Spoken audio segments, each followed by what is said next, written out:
Hey everyone, what's up? What's going on? Why is that a thing that I say now? It's Joe, and this is the pre-roll before the episode, and I want to get into the review as soon as possible because believe me, it's a good one. But first, I just want to thank everybody who came out to our live show this past Sunday in Philadelphia at the Philly Improv Theater.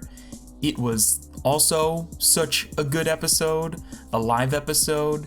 The venue both recorded it and filmed it for us, so you can expect that sometime next week. I hope we'll be posting it. Speaking of, thank you everyone who puts on the Philadelphia Podcast Festival every year. You guys are truly amazing. I don't have anybody's names in front of me, but I know Nathan reached out to me. Thank you so much. And also thank you to everyone at the Philly Improv Theater. You guys were amazing. Our box office guy, our tech guy, and from what I've heard, none of this was possible without Mike Marbach. So thank you guys so much for having us at your really great venue. And if you're feeling like you missed out on this whole live show experience, you can still catch me as a guest at Ross Wiseman's live recording of his podcast, Kid Flicks, at Tattooed Mom in Philadelphia this Saturday, the 30th at 1 p.m. So hopefully I'll see you there. Anyway, I promise I'm done talking and promoting. We're reviewing Incredibles 2 next week. Okay, after that, I'm done. Let's get into the episode. We're going to be reviewing Hereditary with Sabrie, my girlfriend, this week. Enjoy. Hi, I'm Mike. And I'm Joe. And you're listening to How Many Fingers Am I Holding Up? The podcast. And this week, we're reviewing Hereditary. Ah!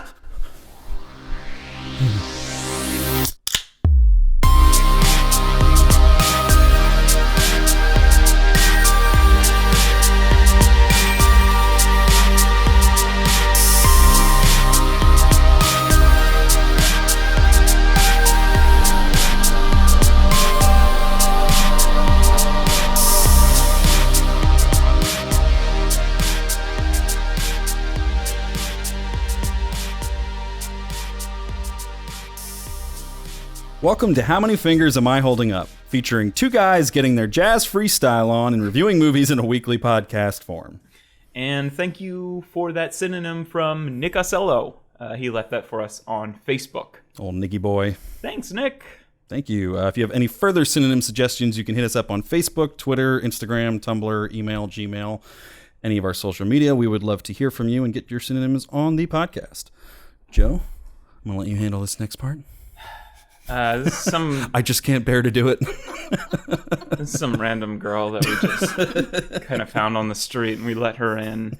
What's your name? This is Sabrie, my girlfriend. And she will be joining us for our review of Hereditary. She's previously been on... Let's see if we can name them. Okay, I know every once in a while, she'll make an appearance. Yeah. She's been on Dunkirk. Yep. We're going in reverse order. Yeah. She's Girl on the Train. Oh, yeah. Yes. And then I forgot about that one. And then hello, my name is Dory. Finding Dory Doris. and hello, Finding my name Doris. is hello, my name is So this is my fifth time. Doris. I feel like there was even one before that. No, I think Hello, My Name is Doris was the first one. Okay. Do you remember any others? I'm going to look, but I'm pretty sure that's it. All right. Yeah. I think that's all. But yeah. I mean, Sabrie. She's been on 4 besides this one. Yeah, so this will be my fifth. Okay. This is it. Yeah. Yeah, we're correct. All right, cool. Finding Doris and hello, my name is Dory. Yeah. No, Now I'm Dory. every once in a while, we need a guest, and I am the last resort. And Sabrie sometimes comes and sees the movies with me, and this is one that she wanted to see. So now we're gonna see what she thinks of it. But anyway, let's get into. I feel like we often pick up wine whenever you're our guest, just because I love wine. You prefer wine, and this week we have it's like a Pinot Noir, and the pun is Pinot evil. Like, see no evil, hear no evil. It sounded like you said Pinot evil. Speak no no evil. evil. It's Pinot evil. I don't really know, like, who makes this. It's from Chile. I think that because I was reading the back, it's like Pinot Evil Brand? like holdings or something like that. So Okay, this so is maybe it's Pinot this is evil. their flagship, obviously. Okay. Yeah. Pinot. They just Pinot evil. That'd be weird if Pinot evil is like, Pinot evil, here's our Shiraz. You know? It doesn't make that much sense. Like, this is Yeah. the Pinot. Well, So if you guys want to start pouring that very expensive bottle of wine that I just twisted the cap off of. I'm no wine connoisseur, but this is kind of a... here's my, like... It's not a dark... It's not, it's, like, lighter. But Yeah. here's my theory of wine. I don't know it well. Mm-hmm. I prefer dark wine or red wine or whatever. Wine needs to be refrigerated. Red wine is not really supposed to, I've heard. However, my motto is the cheaper, the better, but you have to have a high percentage. So the percentage on this is 12.5, which is a good amount. I can drink this. This is not bad at all. I don't know why I smell wine because I don't know what I'm. No, that's, Yeah, I'm not... Yeah, we all just smelled wine, and I don't know what any of us are honestly, looking it kind of Smells like wine. tastes like water to me. It's pretty light. It doesn't have like a tea. And I'm here for that. I'm here for that. At 12%, sure, I'll take it. All right. It's worth it just for the name alone. Sometimes, like beers, I'm like, all right, it's not that great, but I like the packaging. Pinot Evil? This isn't even necessarily a film about evil, but it's this horror movie, and it's got... It works. Yeah, it works. Pinot Evil. I just keep thinking you're saying Sponsor us. Pinot evil. But yeah, let's just jump right into it, and I'll So we're talking start us about off the end? with No. the... So the ending was real fucked up. I'll start off with the IMDb description. After the family matriarch passes away, a grieving family is haunted by tragic and disturbing occurrences and begin to unravel dark scenes. Secrets and scenes. I was so Secrets thrown- revealed I in was- scenes. And scenes. I was so thrown off by and begin to. And begins to? Maybe? No, and begin. A family. Begins No, you're right. Yeah, a grieving to. family Oh, yeah. begins to. Yeah. And begin to? And they begin to do And this. they begin to unravel dark scenes. No, wait, maybe a grieving family begin to. No, they might be right. Begins. They might be Yeah. right. Yeah. Oh. They You guys are the English majors. They both sound. I just go by what sounds good. they showed up at the top of the IMDb pile, baby. Give them. They must be right. Yeah. The matriarch thing kind of. They use that in a lot of like the actual advertising. She's for not movie like in the terms- nuclear matriarch, No. really. She's Matriarch, the- like it implies that like her being like lost is a big loss for Like the family. Like she presence, was yeah. holding the Yeah. whole family together, and then Right. the matriarch is Well, gone. yeah, I have a lot of problems. Yeah, So. just in general, or with the Yes, and also in life, about the way in my career, about the way that things when I go to the are bathroom. described. Mm-hmm. But we'll get in. Let me get through some mic notes. Yeah, and then give we us can some get into mic this. notes. This is going to be a discussion. But Hereditary was written and directed by Ari Aster. Ari Aster. Asterisk. This is his feature directorial debut. He wrote and directed a bunch of short films for this, most notably 2011's controversial The Strange Thing About the Johnsons. Joe, if you want to... Did you watch it? I haven't, yeah. That's why I'm passing it off to you for this. Yeah. All I have to say is go on our How Many Fingers Am I Holding Up, the discussion group, and I posted it in there. If you want to watch it there, you're going to be surprised, I think, by the events that happen in this. Is this anything film. in it, like, would that lead you to expect he was going to make a movie like this or similar to this? Or Well, because that was like one of his first short films, and he did a bunch of other ones, or at least his first credited short film. right. I that know he's he posting did on IMDb. one that was just literally called what's it called? What is the Mommy Dead and Dearest about? Something by Proxy. Oh, Munchausen's. Yeah, I think he literally just has a short film called like Munchausen's by Yeah. Proxy. I think it's just Munchausen. Oh, Munchausen's. But which is different than Munchausen. I cannot say it. no, I today. think it's By actually proxy. I don't know what either I think is. it's like that. No, but that I'm entire saying phrase though. Yeah, no, Oh, yeah. Well, because those are two different. Oh no, yeah. Like things. What is Munchausen? That's when the you phrase? like do things for yourself, like to yourself to get attention or to get that. But then Munchausen's by proxy is when it's like somebody else. Because Mommy Dead and Dearest is her daughter. she is acting like the daughter is sick, Yes. right? Yeah. And like making her sick to get whatever kind of need. The short film is just Munchausen. Oh Okay, yeah. I'm looking at it now. It's Munchausen, but it's about Munchausen by proxy, which again, if those It's are two a different clunkier things. title, Yeah, though. yeah. Uh-huh. I don't know. I would name a film that, but anyway, I mean, I think my interpretation of that film and what that is has a lot to do with my reaction to this film. This is scarier, but it's not super scary. And It's not a horror movie, right? The Strange Thing About the Johnsons. I think it can be within the genre of horror, but there's nothing specifically about it that's scary. It's just this very kind unsettling. Like yes, the idea. it's unsettling, and it's how I would describe this film, which is like, oh man, words escape me at the wrong time, but it's just it's unsettling. It's something to endure, kind of. Mm-hmm. I don't think he was necessarily doing. This is intentionally horror, definitely. Where that is just kind of Hereditary? like. Yeah, Okay. and then his other short films I think can be, I think like psychological. you or can put something. them in the genre of horror, definitely. I think he's a horror director, kind of. But Oh, he very clearly is. Yeah. I don't have too much else. During pre-production, writer-director Ari Aster often referred to the film not as a horror film, but rather a tragedy that curdles into a nightmare. The film began shooting in February 2017 in Utah. The exteriors of the Graham family house and the treehouse were shot in Salt Lake City, but all of the interiors, including both versions of the treehouse, were built from scratch on a soundstage. Since each of the rooms were built on a stage, walls could be removed to shoot scenes at a much greater distance than a practical location would allow, creating the dollhouse aesthetic of the film. I thought that was kind of interesting because the film opens on that like zoom in shot on the dollhouse, and then that's where in real life. Yeah, you can't shoot that shit in a real That- house. yeah. Yeah.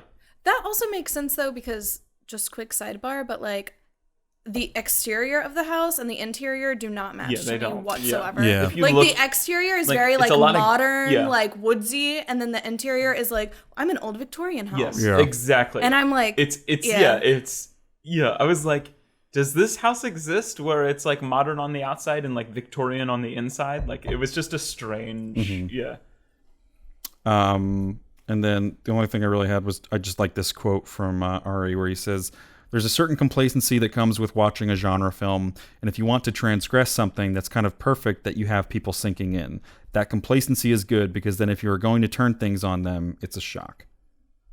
I think that's just a good setup for Yeah. how to experience this movie. Yeah, and I've read a lot of stuff by him, and it's just kind of like he's like, I love like these kind of horrors that happen within, like the family unit or whatever. And he's like, that doesn't necessarily mean that they're horror movies, kind of. And he's like, and honestly, like I've been trying to get a feature-length film made for 10 years. He's like, it's not until like I had to pitch this to somebody as a horror film that I could get this made. So he's like, yeah, let's go with that, kind of, And I didn't write this down, but I do remember reading somewhere that the movie is like very loosely based on personal experience in terms of, I think, just someone in his family probably suffered from like DID or something that like the matriarch of the family ends up passing away from, and mental illness probably runs in his family. I think it had something to do with very loosely like that. Obviously, he didn't experience anything that happens during the course of this movie. Hopefully, not. So he had like a grandma who had like superpowers. Yeah. Who like just like in Split. Who? oh my god. Oh my god. Yeah. So, yeah, Hereditary. I feel like I have some apologizing to do. Oh, really? Oh, give it to us. I love a good apology. So I wasn't expecting this. I know. So just to set the stage for this review, I saw this movie. I was excited going in terms of I like A24 a lot. Like we've talked about this many times in this podcast. It's kind of like rooting for like a record label. Like the taste that they have in films. They make good. They're small enough that it's clearly still the same people that are acquiring these films, and they're putting out something that's consistent in tone and quality in all these movies. So almost anytime A24 puts something out, I'm like, oh, all right, I'm probably going to be interested in this. Especially when it's, looking good in the trailer and stuff like that. And I also loved The Witch that they put out. And that's another that was like my favorite movie the year that came out. It was a horror movie, so I was excited for this. And the trailer, it felt different than most horror movies. The trailer was amazing. Yeah. Oh, incredible. Yeah. Very good marketing for this movie. Yeah. I remember reading stuff on like Twitter when it premiered at, I think it was Sundance, where like for people that saw the movie, they like after they left Sundance, they would mail to them or just drop off on their porch packages without like a return address that would be like little, like the things she makes in like the beginning of the movie where she's like cutting off the bird head. To Oh my make, God, like, that's so fun. they didn't actually cut off bird heads, obviously, but like they were doing like Trinkets. little trinkets that were like, geez. creatures Yeah, made yeah, out of yeah, different yeah. random things around the house. And it would have a note that was like from Charlie. Yeah, I remember on that, it. yeah. So like even like Barry Jenkins, like the director of Moonlight, like got one of them and was like, "What the fuck, yo? That's so horrifying. This is horrifying."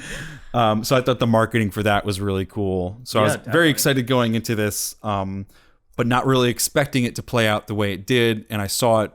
I guess I think it was literally Thursday. So it was you saw it opening night, the first night that it was possible to see it. So I had no. Other than reviews and like the You didn't marketing, have like other people like telling you. there was the marketing that was Right. like, oh, it's a new horror classic, which like every horror movie like says that. And then there's like the marketing that's like, oh, it's like, this generation's Exorcist. Like Annabelle I actually don't 3 even know or if they something. had that in the early trailers. I feel like that came about when it like, because I remember thinking that and being like, that's an original thought. And now they're using that in all their trailers now. But there wasn't a lot of like real hype around it besides like festival hype, which we've known to take with a grain of salt. So I go in, I see it. If you're someone who's seen this movie, it's obviously an experience, regardless of how you feel about it. Right, it's jarring. So I come out like posting stuff on Facebook, like, don't see Hereditary. Like, it's too good for like a horror movie. Like, this is why we don't want horror movies to be good. It's just, it was very unsettling for me in a good way. I love the movie, just to spoil that going in, and just, talked maybe too highly about how scary it is. And now I've heard back from multiple people who are like, you ruined my experience of the movie. It's not nearly as scary as you said it would be. Like, they still like the movie. Right, Everyone right, that I've right. heard say that enjoyed the movie has agreed that it's a quality movie, but they were like, it was not scary at all. So I just want to apologize for my personal experience was and is this is the scariest movie I've ever fucking seen. Yeah.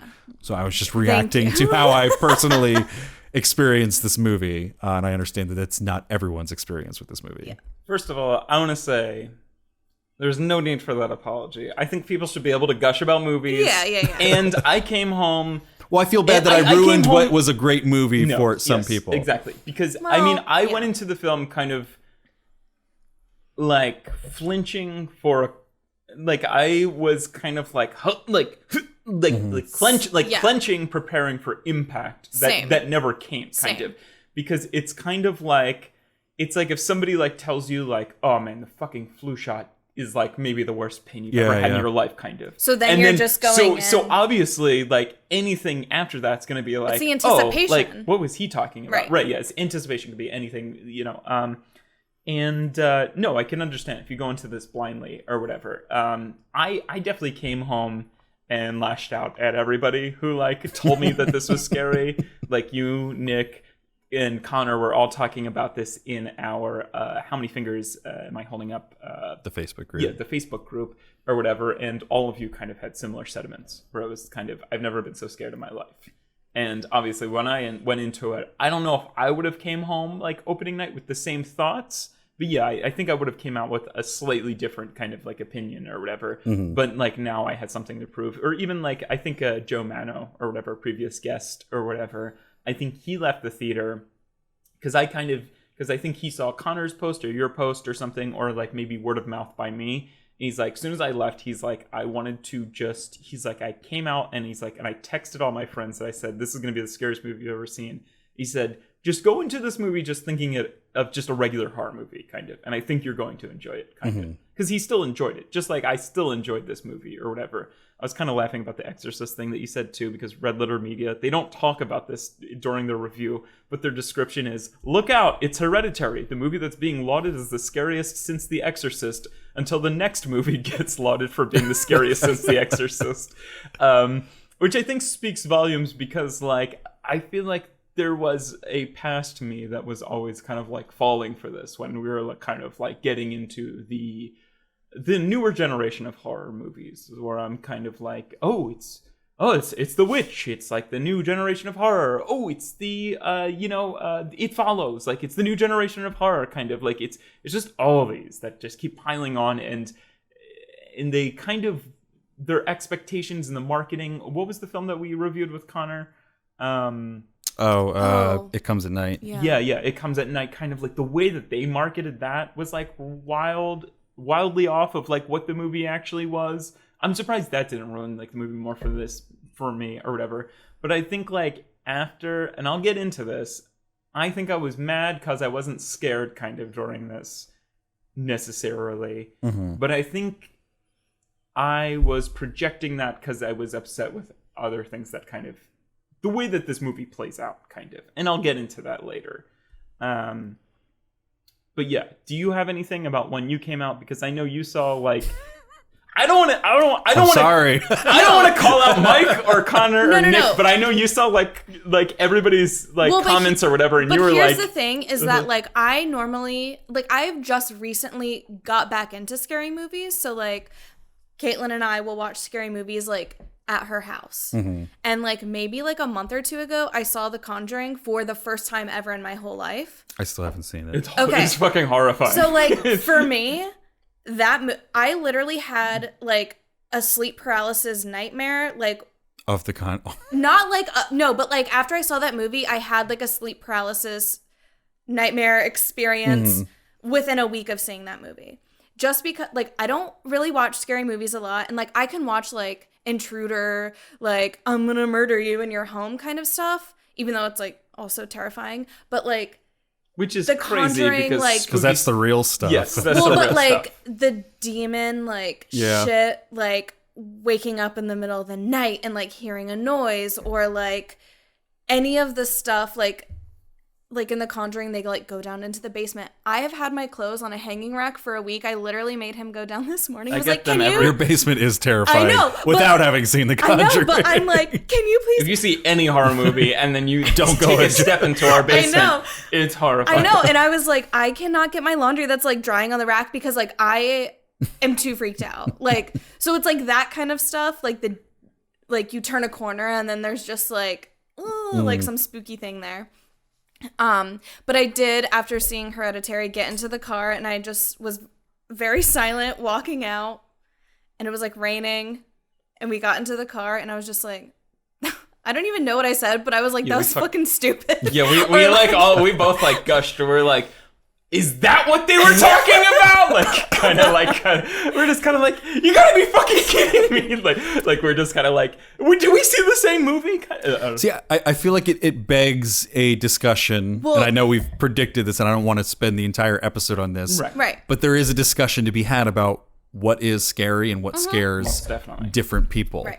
Because obviously there are different reactions coming out of this. Because I think I said to you, there's one scene I think that stands like head and shoulders above every other scene in this movie that is scary, and I think everyone would recognize this as the standout scene of this movie, and I don't feel any different about that scene that I do with like the car scene in Nocturnal Animals. That scared the fucking shit out of me, and I was like really shook by that. Like several different parts in Good Time where I was like dry heaving coffee all over myself, kind of, because I was so stressed out about that, you know? Like, it was just kind of like, I was stressed out about what was happening in this movie. And I didn't interpret that as fear. Fear is something that makes me more so go like, Like, you know, like kind of like It's different because like there's Fear so many Fear's different different types for of different scares. people. how do you there's define like that? well, How do there's you like define fear? Yeah, there's like the traditional like jump scare, Right. right. And I think what ends up being scarier about this movie is that it doesn't give into that. And we've had that before with, you know, like Blair Witch and stuff like that. But the difference is that those movies don't show you Blair anything. Witch is scary though. Well, It's scary, but it's about what you don't see. Well, and I think but that's I think the, like this, the psychological like piece of it, and that's what.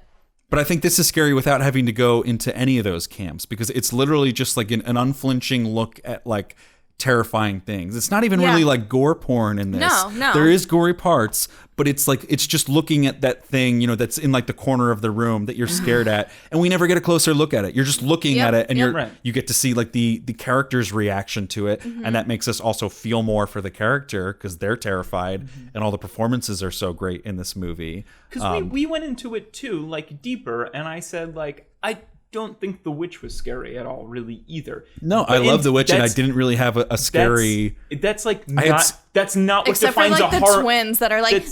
Yeah, but that's also like I think it's important to voice my opinion right now and say that like scary doesn't make a good horror movie. No. You know? Right. And There's a lot of like I was more scared by like The Shining's not scary really. like Insidious 2 or Sinister 2. I always can't deal I always with, like, confuse the kids two. shit. It was a very terrifying theater experience, but it didn't really linger after.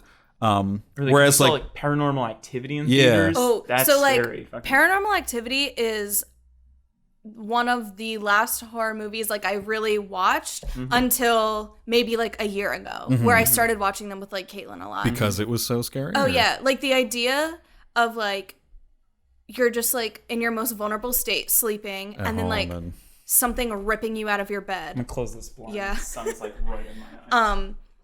Like even to this day, like I can be so hot while I'm sleeping, but I will always have a blanket cover of over some my kind, feet, yeah. or like because it's just too much. Like Yeah. that idea of like something is there. Like the Witch, I think is kind of scary in theaters in terms of there's a few jump scares, even though they're not necessarily cheap. They just happen We saw throughout the that course in of the theater, movie. right? Yeah. But there's not much about the Witch that really like lingers. Right. Like I was thinking about how much I liked the movie, Yes. and like the ending of the Witch is shocking at the time, but it's not really in like a scary, shocking way. It's kind of just like it's cool almost. Yeah. Like It's not something it's that like sticks exciting with you. what happens at the end of the Witch. Where I think makes Hereditary different from other movies that give you a similar reaction, like Good Time or other ones like that, is that like it lingers in terms of like as recently, like I saw this like when it came out, which was I guess like a week ago or 2 weeks ago. Yeah.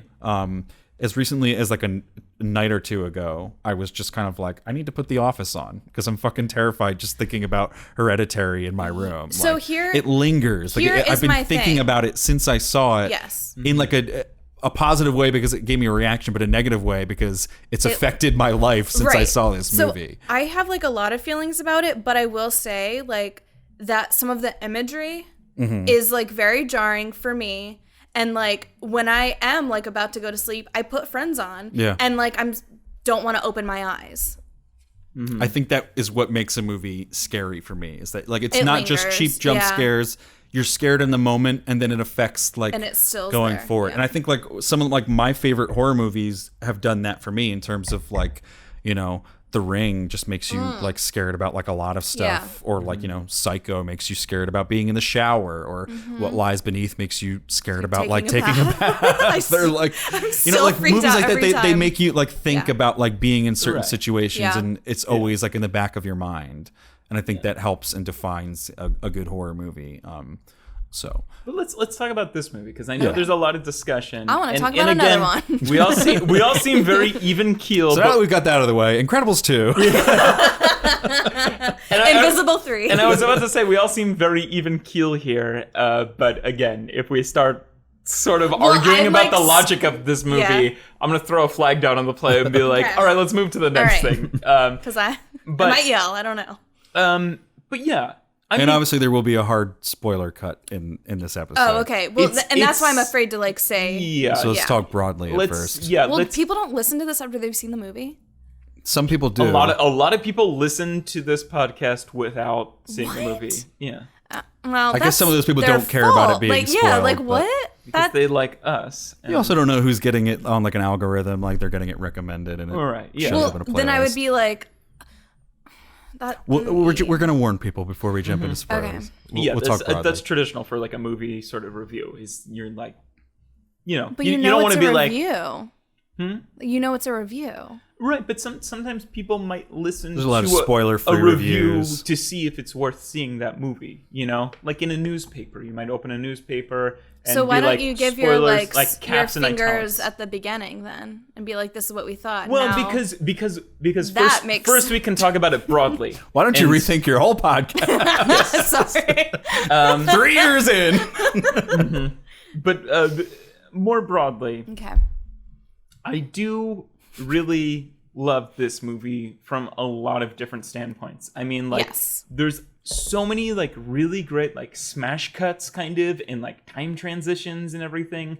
The composition is fucking like from a technical standpoint, this film is like incredibly well made. I mean, like even in the beginning, kind of like it's shown in the trailer, like the grandmother dies and like the first, I think like the first scene really that we have is the eulogy, or what are the little cards that you get at the beginning of the Like an obituary. yeah, like an obituary kind of like the grandmother, which I thought was like super cool. Yeah. I really like that a lot. But then you actually go to the funeral and there's like this fucking like the most high res photo of the grandmother that they could like make, and it's creepy. Like, because it's kind of like already like they're kind of blurring the lines between like dead and alive. Like she looks like she's in the room because you're like filming something that's a high res photo. Yeah. Like it's really weird, and it's I don't know, it's a little disturbing.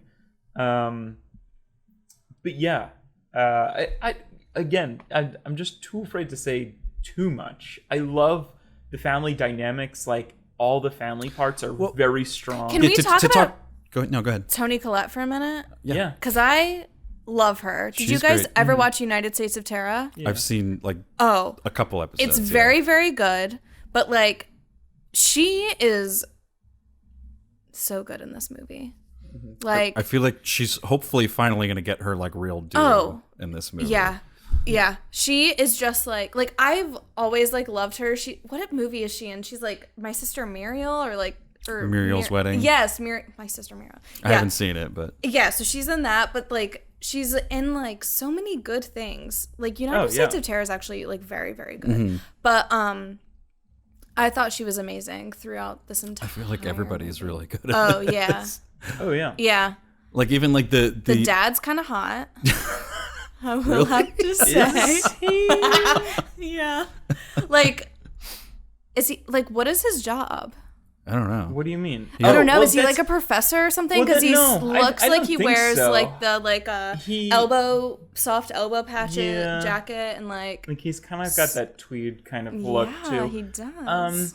But I think well, They make yeah, too much money for him to be a professor. I feel Yeah, like they got a that's pretty true. nice house. They have a make Victorian a lot house. of money though. Yeah, Yeah. They do. They have a modern Victorian house. That costs a lot in Salt Lake. They have like a crossover house that's like, okay, we want it to be modern on the outside, but when you look in the inside, like there's not all They're of like that the- glass on the outside. They're like the it's- people on House Hunters that Yeah. are just like, we weave. Yeah. Yeah, like it's like a family drama, but there's never any like money issues Right, going on. right. Which And he is clearly not realistic. He clearly makes enough money that like she can be an artist and not have to worry Mm-hmm, about like you know. But she probably makes money on the artist kind of thing. Yeah. But like also, yeah, I kind of don't mind that he's not a big part of this film. Oh, same. Because like this isn't really about I think him. he's It's like kind of as necessary as he needs to be. it's kind of about like this bloodline. They still give him some great scenes that are like just him. Like there's a few scenes that are thrown in there where like for a while you're kind of like, okay, what is this dude doing? Like he's like barely there in the story, and then it doesn't really seem like he's acting all that great. Just they in terms have of no he's not intimacy. given much. Yeah. And then he's given a few scenes later in the movie where you're like, oh, okay, that's why they cast this Right. guy in here, and he Yeah. gets to like shine for like 30 seconds in a small scene. And He is somebody who more has to put up with this family than is a part of this family. Yeah. but he's great at it. Like, But that's he isn't is that what good. like rich dads do though? Yeah. Yeah. I mean, I'm it's not a very speaking it's a, from it's experience. a very small cast, but everyone in this is really is good. fantastic. And yeah, again, like where I said, he's not in the bloodline. Like he's not like in-law with this grandmother. Right. He's kind of like Married this in, outlaw kind of, like it's just kind of Yeah, so they can all be crazy, and he's You're kind right, of yeah. just And, like, like, what the react fuck is around going him. Yeah. on? But yeah, I mean, Toni Collette is great, and there's been like it's very early to even be talking about anything, but early Oscar buzz. There's not really anything that's come out to be buzzed about, really. To compete with it, yeah. But then the other kind of standout who, like, I haven't seen it yet, he's in Jumanji, and then his only real previous fame before that is being in the Naked Brothers band. Just a face in the hall. Wait, the son? Yes. Are you? No, he's one of the two brothers of the Naked Brothers band. I'm not sure which one He's the drummer. He's the drummer? The drummer's the younger one. What right? is the Naked Brothers? It was a Nickelodeon show. And are naked Mike and Nickelodeon? No. That's just a name. They used to Is do their like- last name Naked? No, they used to do like it Beatles doesn't- covers or something, and then they got popular, and then I assume like their parents are somehow involved in showbiz or something.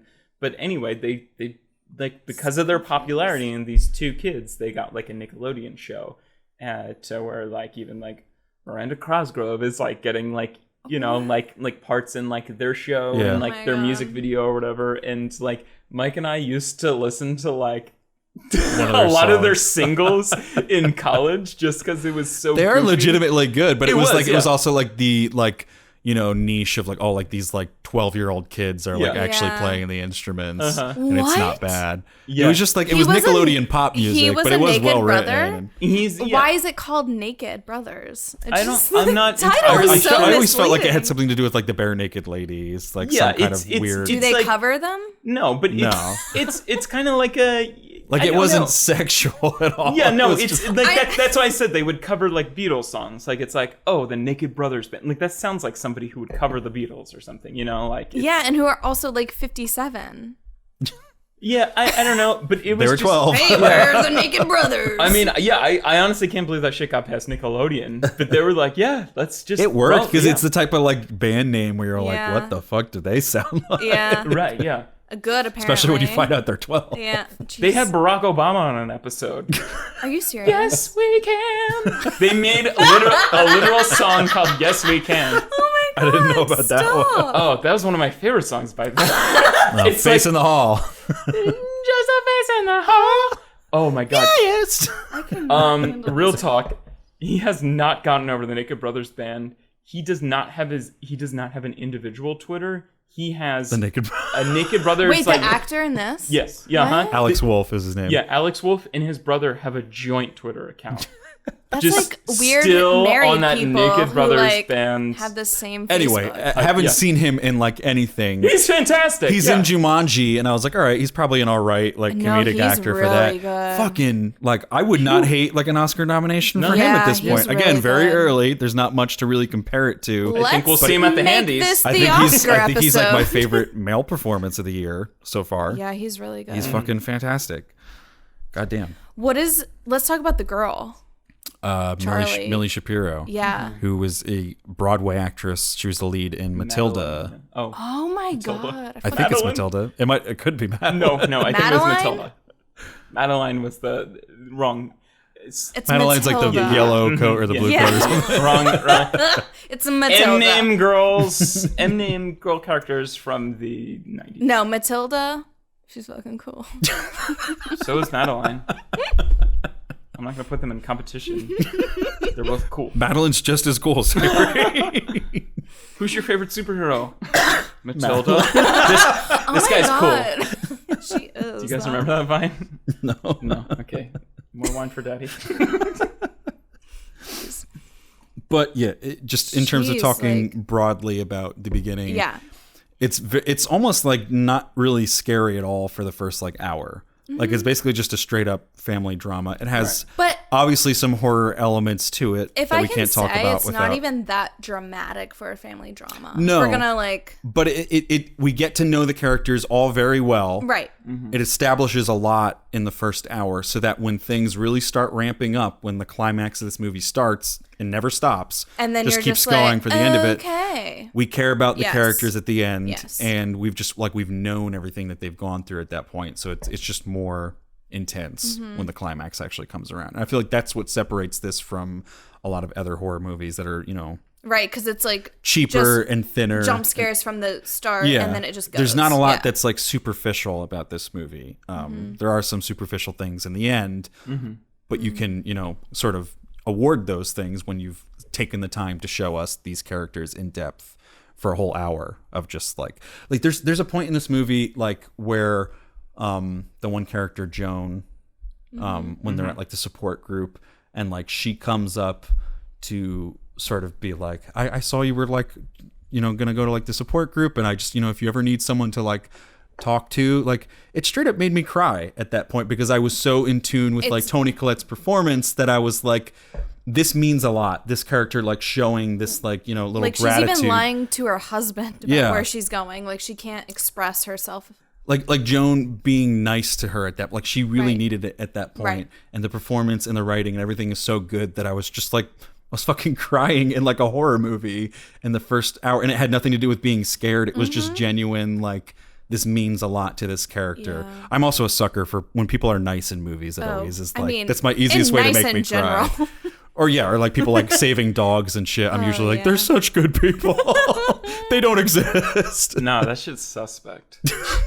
Like I love nice gestures, but Here's like the thing, that shit was hella suspect. it obviously is later. I but- have to admit that No, the but also- trailer. yeah. Hold on, the trailer Yeah, is what I was about to say. Yeah, ruined a go lot it. for me. Yeah, In terms of what? because In terms of they cut it like Joan and it's who like I she recognize is. you from your mother. Like that's Oh, I didn't Joan's even- that's In the Joan's trailer. line in the trailer. He's I like, forgot about that reckon- from the trailer. like, it must have been from another cut that wasn't a part of the movie, but she's like, I recognize you from your mother, kind of, and it's kind of like, all right, well, I know what this bitch is up to, kind of like Yeah. right. And like in So when we see her in the hindsight, movie, in yeah. hindsight, like looking back, like I was kind of like, oh, how did I fall for that? But again, I think that is a credit to the filmmaking Right. and to the actors here in terms of like I was so in tune to it that I didn't even notice like what I was actually supposed to notice. Because if someone in really terms of- chased me down in a parking lot while I'm driving my car, I would. it not is filmed pull in a kind over of creepy for way them. because it's like we're the camera think is she's gonna- mounted on Right. the Yeah. car inside of it. So we're seeing it as she's making this Right. turn to pull out of there, and then she like runs out. like It's I would just, stop, I would stop. just drive away. Is that rude? Yeah. Well, no, the trailer actually is very kind of problematic and gives away a lot of things. It's kind of like, oh, well, like Toni Collette is not the character on fire in this scene, you know? So there's a lot of things have- that And can we say yeah, spoilers? Because I have like. I feel like we're tiptoeing around it. I think The at this spoilers point, happen pretty early. We're 42 minutes in. So. Holy Oh, shit! Jesus let's Christ. get into Okay. it because there's so much to say after. So hard spoiler cut. Spoilers from this point forward. She gets her fucking head put on. Okay, but can I say I went into Han this, Solo dies. I went into this movie knowing or just picking up from the trailer that it was going to be like some witchy cult shit. That's and like I feel like that's what I thought going into it.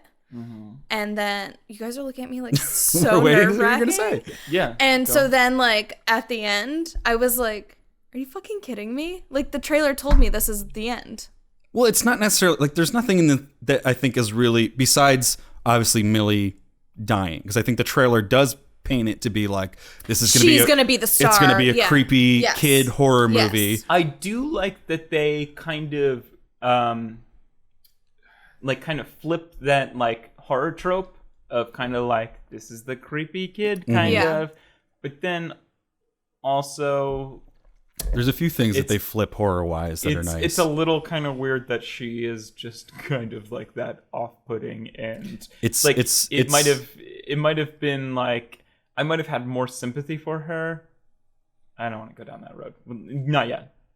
no, I think she let's- is kind of sympathetic in this, but I was going to say in terms sort of, but we have an end that recontextualizes everything.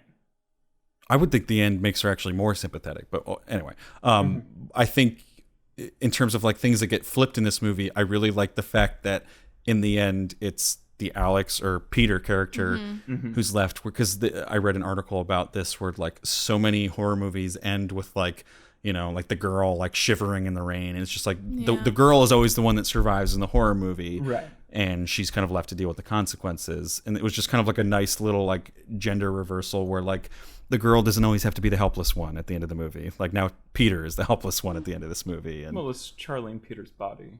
we'll get into that. She just has a different body. It's Not a really. helpless girl in a Jesus, take the wheel. it's a helpless girl in a man's host. And like There's different interpretations. Well, at the okay, end, so we'll get let's into it. like start. I'm gonna start taking over. what so other interpretation is there? No, Again, we'll get Okay. into it. I'm throwing Let's- down a let's- red flag. I feel like we need to start at when Charlie. Well, yeah, when Charlie and Peter go to the party. Yeah. Okay. So What is a mom sending a 13-year-old Yeah, to a high school No, no, party no. Again, for? like Well, there's a it lot. There's a fucking lot that stupid. at the time you're like, what the fuck? Yeah. I think when you get to the end of the movie, it's obvious that a lot of this was orchestrated by possession, whether it's Paimon, that's the name, right, of the Yes. demon, Yeah. or Cult. what's the Ellen? Because I think it's clear that she's possessing Toni Collette at times Yeah. to make this happen. She could have been possessing her for a And certain amount of that time is to my make biggest these things happen, problem. because they wanted the result that happened right. But- in the right. end, and But- they had to make a few things. There is a clear rule that when people are possessed in this movie, they have the light flare go into them. That is something that you can look back on, and anytime somebody is possessed, they see the light flare, kind of. All right. Yeah. So I think there's obvious points like that. That's a Did kind she of, not have the? Yeah, that's like a point that in this movie where I'm just kind of like, there's rules, and this movie also doesn't have a lot of rules. Here's kind the of. thing: when you Like, have I a think- kid, I think- I'll be honest, I didn't pick up on that language of the light flare. I thought it just had to do with the spirits being present. Okay, so when he jumps out the window at the end, kind of, and like this is kind of what gives you a clue to like you can look back at later scenes and it kind of gets recontextualized of kind of like, okay, before he slams his fucking head into the desk, before like all this other stuff happens, somebody's always sees the light flare kind of, and like that triggers that, you know. And then when he jumps out the window at the end, I mean, I've read, you have to fucking read like 20 explainer articles to understand this movie at some points. I it's think too much at the end. he dies when he hits the ground, and then we see a light flare kind of like hover and then like kind of like smoke into like his back kind of, and then he gets up and he goes like, you know, like, and that's... Does he click? Yes, he clicks with like his mouth or whatever. I and feel like all I of need a to sudden watch the movie again. it's just There's then- so much that happens in the so end that then it's hard to it's- pick up on everything. Yeah. he's dead. He's dead. He's a host body, and Charlie and Payman are like in control now, and so he's gone. He's out of the picture completely. So then does he walks explain- over to- Again, I don't want to talk So too then- much about the very end of the movie. So before then, we've got yeah, to when other the stuff. grandmother's addressing them at the end, she's not addressing Alex. Like, he's dead. Like, Okay. she's talking to Charlie and Payman. So Okay. let's talk about the party for a minute. I picked up on, he did not, Joseph didn't. But also, wait, hold on, really quick. I can also sympathize with a mother who thinks that their like daughter has no friends, kind Yeah. of, and is like, go so hang out with your desperate that brother, she like, wants to yeah. like kind of. Well, and he also he says it's a barbecue. Right. Like it is kind of like It's the a perfect school function, storm right, of like. yeah. and so I think when they go to the party or She's whatever. also calling his bluff by saying like, well, Oh, you're not would you gonna bring your drink, sister? right? Yeah, right. Yes. Mhm. Yeah. And so they go to the party, and like, no, he doesn't drink, but he like smokes pot, and then he like ditches his sister for like a hot girl because I also really love when he's texting his friend. I felt like it was such realistic, like in terms of like they didn't paint him as like, oh, we're gonna get like pussy or whatever. Yeah. But like dudes in high school, it's all about like one-upping each other through like comedy, I feel like. Yes. And this text like perfectly captures that, just like saying weird shit like bring your dick. Yes. Yeah. Yeah. I was cracking That's up, but true. it felt very real at the same time. It was just kind of like when they're smoking weed and they're like, what is she? He's like, what did he fucking call her on like Facebook? He's like, my princess or Yeah. something. Like, Yeah. it's Yeah. such real It's, like, very high fucking school, dialogue. Mm-hmm. And it's so much better than like, hey pussy, I thought you would never show up, bro. Yeah. Like it's so much better than something like Truth or Dare or Yeah. something, even though Alex looks in like that. And like Oh, yeah, okay. and like Alex goes like Yeah. has the Truth or Dare smile, but that's I also feel like fucking in like creepy. any other movie, it would have been like, oh, he's like the nerdy kid at school who's like Right, outcasted. yeah. But in this, he's a stoner who makes friends because he brings weed to the Right, party, and right. everyone's like, oh, he's got weed. Like, bring him in here. Like, right, yeah. There's no like making fun of him or anything like that. I felt like was very accurate in terms of like, if you bring the weed to the party, you're the cool Yeah. guy. Well, yeah, I feel like that's real. So then he goes to the party and then he's like, hey, I'm gonna like, and his sister's like, no, I don't want to like. She's at a fucking party. Yeah. Like she's like, I don't It want to is stay weird. with It these is weird people. that nobody is like, why is your little sister here? Yeah, Like, Right. Don't come in here with So her. then- yeah. So then I don't If know. I was at that party, I'd be like, get her out of here. I also can't tell if that's just like me like formulating rational thought now. Like, would high school me be like, oh, this is a liability to have like a 12-year-old right. girl here? Oh. I feel like I would, but I can't tell. Like, No. Well, high school and I feel me, like that is the explanation that they're trying to let high school us. me would at least be like, she's gonna fucking narc on this. Yeah. Well, but then also like, yeah, because you're underage too. Like if you're drinking and shit, so like and somebody brings their everyone's- little sister to a drinking party. But everyone's No, gonna get that's not in- gonna fly. Yeah. the person that's there is gonna get the fucking trouble, or Yeah. like the person that owns the house. It's like they're whatever. Right. But when you're drinking, even if you're underage, you feel like you're You old feel- enough to be drinking. you feel but like you would look at Invisible someone 3. like 12 or 13 and be like, somebody from 8th grade Yeah. or 7th grade or whoever, like, and be like, whoa, wait, what the fuck? Are we gonna give her a beer? Like, because like Right. all of a sudden it's because it's not like she like looks older or No, anything. she like doesn't. she looks young. she looks even younger than 13, Yeah. and she acts very Okay. young too. Let me like get to my piece really quick. Okay. So, thank you. Go for it. No, You just but gotta plow through. No, You just I've gotta been plow through. trying. Go, I've go, been go, trying go. to for like a while. But so then they go to the party, whatever. Then the brother is like, "I'm gonna smoke weed with this hot girl." Hey, and they show like the sister like eating chocolate throughout, and he's like, "Oh, there's like a chocolate cake over there. Go eat that." Mm-hmm. Did you notice when they walked in, the one girl's like chopping pecans? I like Walnuts. saw it. Joseph like, did not notice that, and I was like, "This bitch I is was gonna like, that have was an allergic too reaction." short. That was too short for them to bake a cake. It is, but also like. But also, like, I can understand maybe they're making another cake. no, they could have like just sprinkled. It second could have just been sprinkled Well, on but the the top. dad, you know, the and- dad, I like mean, at, it doesn't look like that, but Also, cakes take like what 20 minutes. Like, the dad at the funeral Yeah, service of the yeah, grandmom whatever. was like, "Does Yes, that chocolate right. bar have nuts in no, it?" they very Yeah, clearly yeah. And established she the would- nut allergy, but I didn't when they're chopping the nuts. I'm like, okay, what are those you- walnuts? And I didn't. What? Well, no, Are you not like that bitch is gonna get into the well, walnuts? no. As soon as he was like, go eat that cake, I was like, oh, that's what the walnuts No, were for. as soon as I saw the walnuts, I was like, she's gonna get him. Like, It was a that's little gonna happen delayed. I somehow. thought it was a weed brownie. I thought it was a weed cake. And like when she even when she was like, my throat feels like it's closing and I am having trouble breathing, I was like, this bitch high.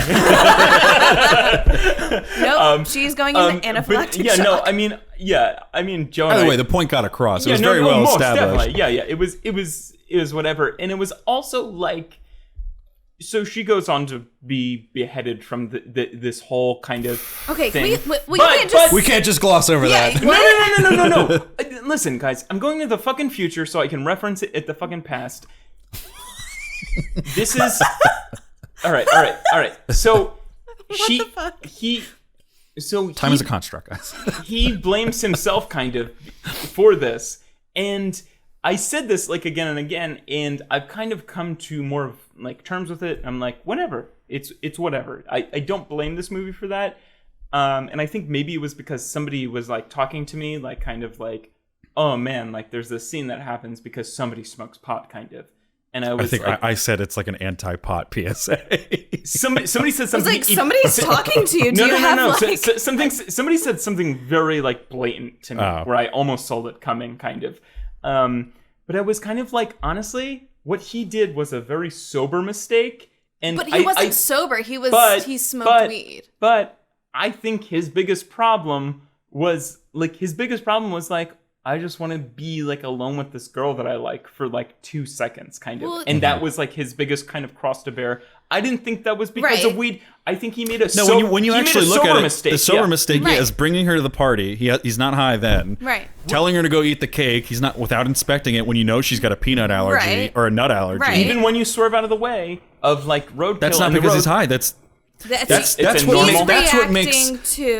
I was joking essentially when I say that it's it's funny to think about it in that terms of like being like an anti-pot PSA. Right. But I think what's actually really tragic about that scene is that it's unavoidable. Yeah. Is that it's all these little things that happen in terms of like he just wants to go hang out with this girl, so he lies to his mom about what the party is. There's very little left. So then she calls his bluff and is like, take your sister. And then he doesn't back down and does take his sister. And then he doesn't, he actually lets her go to the party. He doesn't inspect the cake. It's like all these little things happening that like, who could have known it would have ended like this? Like and then her having an allergic reaction to the peanuts, while deadly, does not equal her getting her head busted open by a telephone pole. Not busted open, but like off. Decapitated.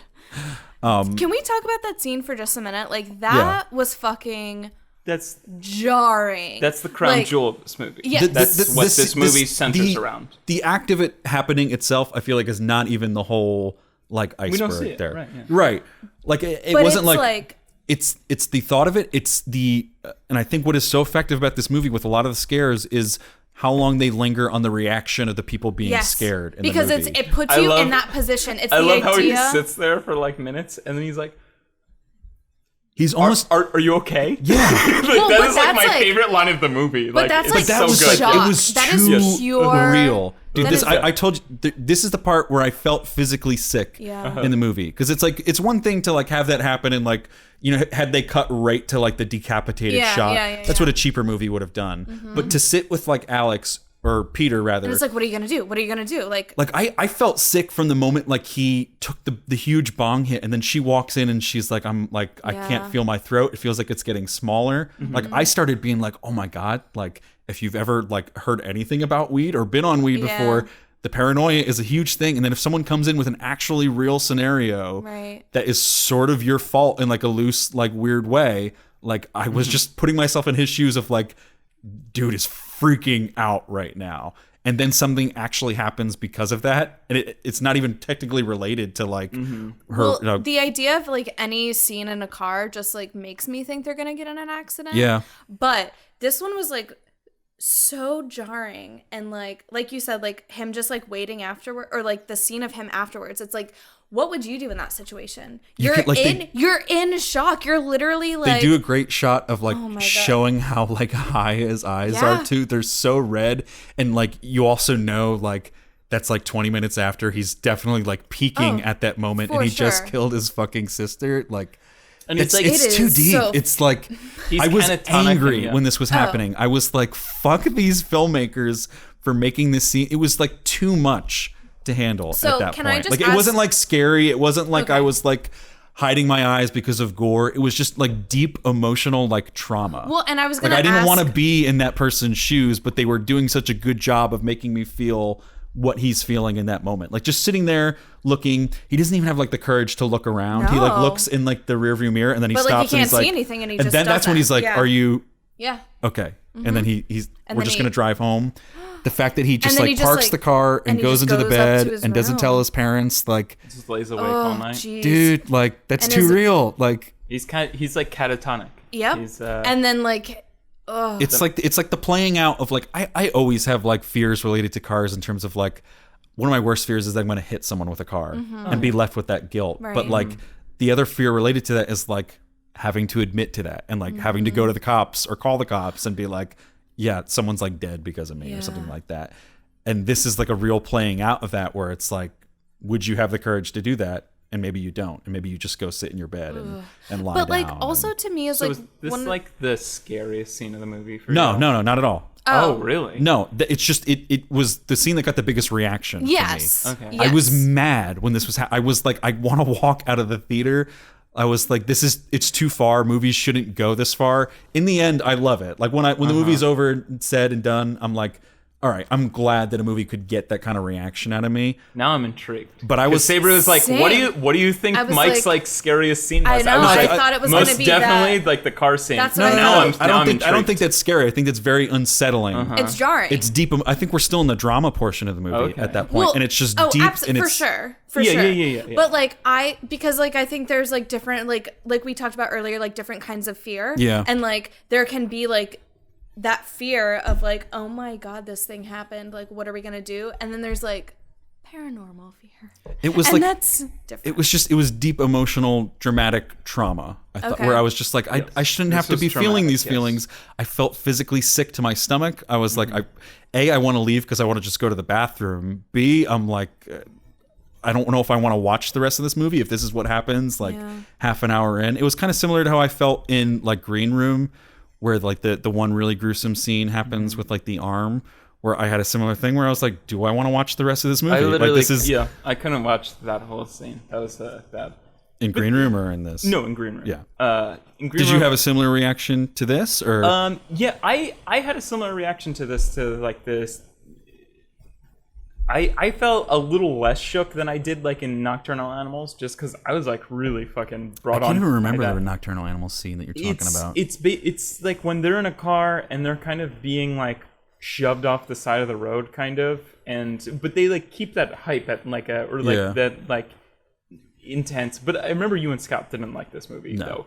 But it was kind of like you're in the middle of like deep South Texas and you got no phone service, and then people kind of start running you off the side of the road, kind of, and then these people show up and they're like obviously about to rape like your daughter and wife, and it's kind of like, what do I do? You know, like, so yeah, but no, yeah, it was a similar, but like, I think I'm just gonna jump right into this. Like, I've heard like a lot of people say that like, you know, I don't want to downplay some of the horror that happens in the scene, but I've heard like a lot of people say like obviously the horror of this film like stems from like, you know, like the one, you know, from at one point like we were all like high teenagers in a car, or at least at the very least we're all teenagers, right? And You teenagers feel invincible and like teenagers whatever. do stupid shit, and this 'Cause their isn't brains aren't developed. this isn't even teenagers doing stupid shit, you know. This is somebody who's trying to save somebody's life and who's doing the right thing and calling all the right shots.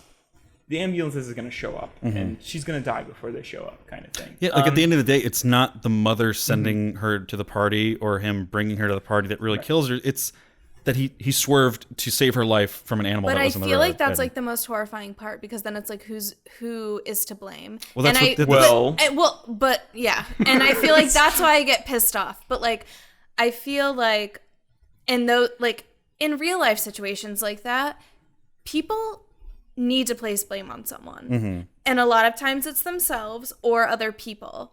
And like for me, I'm just gonna like say it. This movie, the ending was a cop out to me because there was cop out argument. I warned her about that term. I said, Sabrie, don't say that around Mike. Triggered. He's gonna get triggered. Okay, but no, that's let the me word say- she keeps using. Yes. Let me say something. I felt cheated because at the end of the day, there was no one like to blame. Was like a demon spirit, and it's like, well, No. No. That's exactly what I was about to say. Is that I think what's horror is like fucking is being high and fucking beheading your sister by accident because you thought you could spend like a few seconds alone, not even like getting with like the hot girl, just kind of like Being like around her, showing yeah. her like the Here's my like, weed. Yeah, the weed that you brought. You want to see my weed? But then, I think much like Tully, I think the very end of this movie, the last 20 minutes, is kind of this exposition dump, and it recontextualizes the rest of the movie, where it's like, oh no, like while they're driving to the party, like it's like already, a like, camera's falling along with them, predestined. a camera's falling along with them, and then it stops, looks at that pole, and there's like a carved in kind of like cult kind of like sign, and it's kind of like, this movie wants me to believe that like a cult fucking like engineered this entire thing to they have Well, it's not the cult, it's spirits. Right, with but the cult. to me that is like less terrifying. That's Final Destination shit. Then Mm-hmm. that's like all of a sudden like all of the horror and trauma that I've Does that ruin that scene for Yes. you? Or Yes. yes. here's why I would say I don't think it should. Okay. And you're wrong. Okay. Please yeah, tell no, us, yeah. because I In terms I of, wanna- I think I want to Well, believe dead. because whether a cult engineered that or not, Peter still believes that he's to blame. Right. That is what I think is the trauma But of it's that not scene. true though. well, still feels it, and I think- but that I guess no, is no. a That's really what I good still think point is so because effective like, about this movie is Witnessing that trauma, but it's, no. But here's the thing. But me as a But there's viewer, never a moment where Peter is like, "Oh, I was actually in the right that whole time." No. But me, He dies thinking that he was to blame for his sister's death. That's actually a really good and that's what I think point. this movie does well is it puts us in his shoes. Where me, as like an older brother, I go, "What the fuck would I do if I did that? Whether it was actually my fault or not, I would blame myself." But as a piece of art, No, can I? as a piece of can art I- in let me- theaters, at the end we see this. Look, it's just kind of like oh, I'm watching Tully. And like, oh wow, she's like getting sleep, and she's and she's Well, that's the other thing is I think people feel cheated by this movie because the trailer tells them it's one thing. It's a horror movie, which it is. Yeah. And then they watch the first hour and they're really drawn into like the family drama aspect of it. And then surprise, the movie becomes a horror movie and everyone feels cheated by it. Where it's kind of like, I mean, what did you think it was going to be? It was always going to be a horror movie. It just delayed when it actually delved into Well, that territory. Here, okay. So I have like a couple things, and I don't fully remember all of them. But your point of like, regardless of what the outcome of the experience is, like, who are we to say like the person that experienced that trauma is wrong? So like Peter, right? That's his name, and that is like, yeah, he doesn't know a cult did it. He fucking killed his sister. It wouldn't even matter if a Like, cult orchestrated it. right? He was still Well, and like even just like your sister dying. That's trauma enough. right. Most definitely. You're at the wheel. Yeah. Like it doesn't matter. Like if you fell right into like the cult's hands. But Right. I think you have to look at it from a storytelling perspective. And from a storytelling perspective, it's kind of you've been cheated into believing that something very traumatic has happened. But something It has, traumatic though. did happen. Okay, She still no, died. stop, Like a 'cause, 12-year-old or 13-year-old girl still got decapitated while he was at the wheel, and the mother still had to come down the next Also morning. a 13-year-old girl who's just like a king of hell. Okay, but like here's That's another discussion. well, yeah, What- because and that's the problem. I okay, had a hard time sympathizing with Okay. her death because Okay. she was Let- Payman. okay, but Payman here was inside her. I don't think she is Payman. But I think that's why she acted the way that she did. I think it's part of it. Yeah. Right. okay. So here's my problem with the movie. I will just say it is that like I feel like I have a hard time coming to like full conclusions about it because I don't feel like they came to full conclusions. I feel like they had a lot of Yeah, different most pieces. definitely. Okay, hold on. Because I was you just keep agreeing with it. No, I know, but I feel like there are like throughout the entire movie it could be literally 3 different movies. If we really like came down to it. There It's could not. be It's not flawless. No, No. it Without a could be doubt. like the family drama shit. It could be like, oh my god, my like sister is haunting me, and then there are like naked people in the corner of my room going, like just being That like, was scary. That was Sabrie's scariest part. literally, I am was scared. the naked cold people. Like, Well, they're ghosts.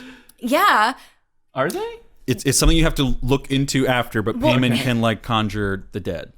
well, So there wasn't a real cult? There was a cult. There are real people when they're in the well, and the like hut, you but the saw people who the are naked. decapitated grandmom There's- like bowing, like. There's people. But I thought they dug her up and she was a physical. Well, they did, but then form. like she was also bowing. So we. I think they just. Well, I think they just positioned her body. I don't think. So the eye of cinema can see Okay, ghost people, naked ghost people.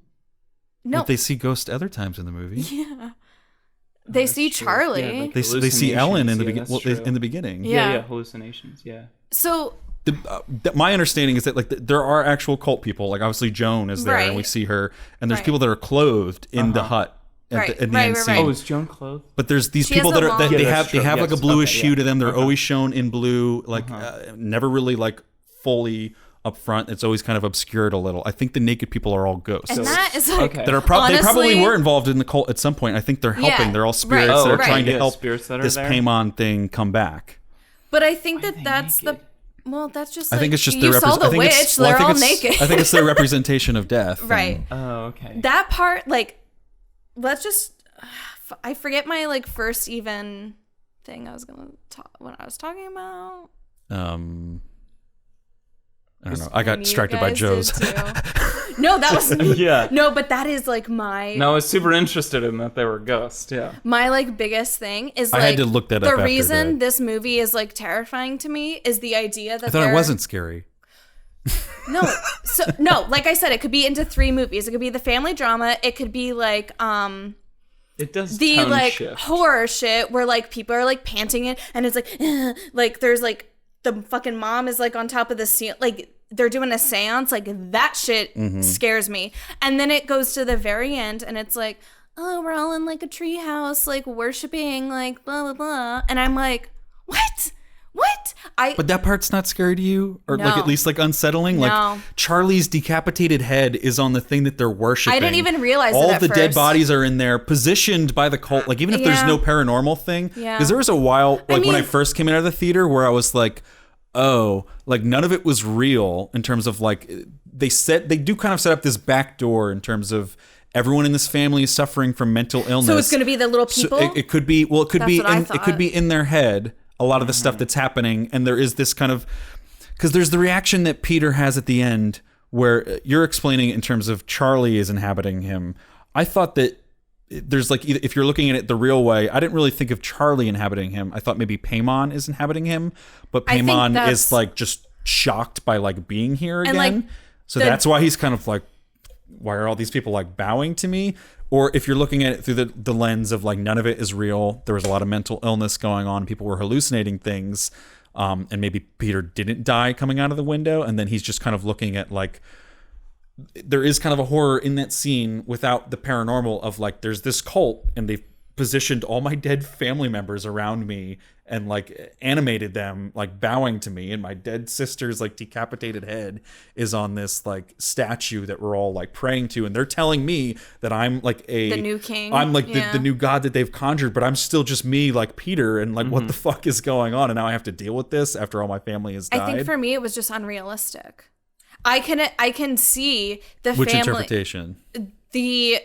just the fucking the I treehouse think shit at like the very end. I think It's unrealistic that they have that treehouse for what purpose? There's nothing in it. I didn't. And why is it on I didn't even stilts? really know what.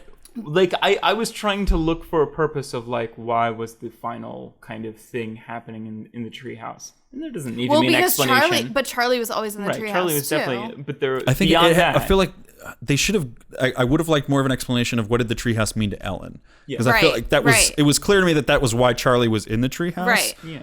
just to be closer to To her Ellen. grandmom. But what Is did it that mean the- to Ellen? is that Because there's Ellen, nothing the in there, grandma? and that wasn't Right. her room. They have her room in Right, the the actual house. house. Two thoughts. The geography is a little weird in this movie. Yeah, two thoughts. I think there's a balance with movies, especially horror movies, where you're either giving too much information or you're not giving enough.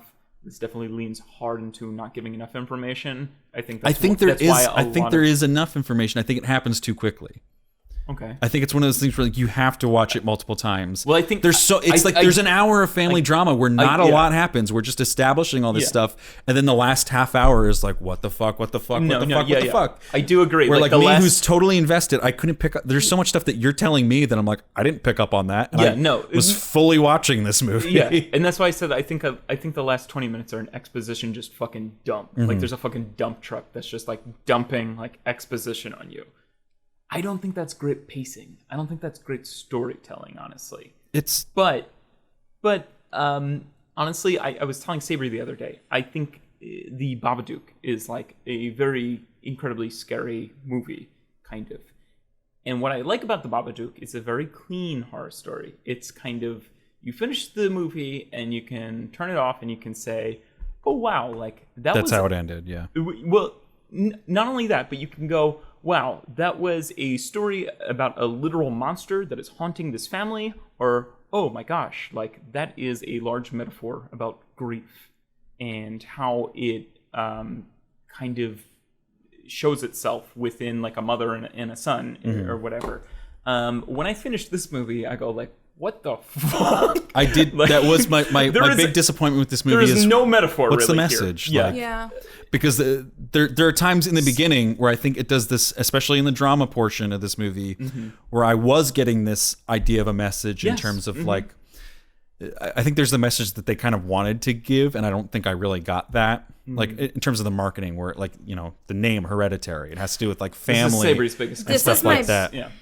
I didn't really get that, but I did Nope. think they were doing a good job in the first portion of this idea of like irreversible change and decisions that you can't take back. Yes.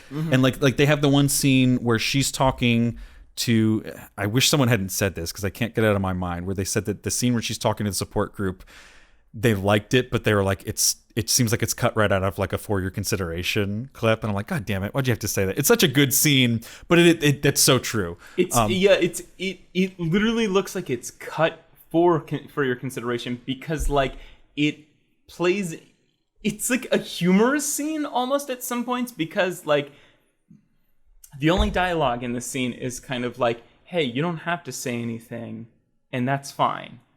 And then he goes silent for like such a long amount of time that she's like, all right, well, and she has to kind of do that, and then she even goes. She's about to speak, and then she's like, no, and then she does like kind of work up the courage to. But I think nobody talks, and I think she has to fill that space with something, so it's not socially awkward. But I think Well, it's but also that's clear that because of realistic. I think it's clear yes. because of how much she talks that she had stuff she wanted to But say. I think that's But, also yeah, realistic she just had to in get that started. setting. Yeah, no, and that's fine, but I also think that's a poor kind of support group, kind of, where they make somebody feel uncomfortable to the point where they have to talk. But that's what is uncomfortable about Well, that. no, because he says like if anyone like who's here for the first time would like to talk, he doesn't even like call her out. She raises her hand, But and everybody- he's like, oh okay. Everybody looks at her. I don't even know if she does not raise her hand. I don't think.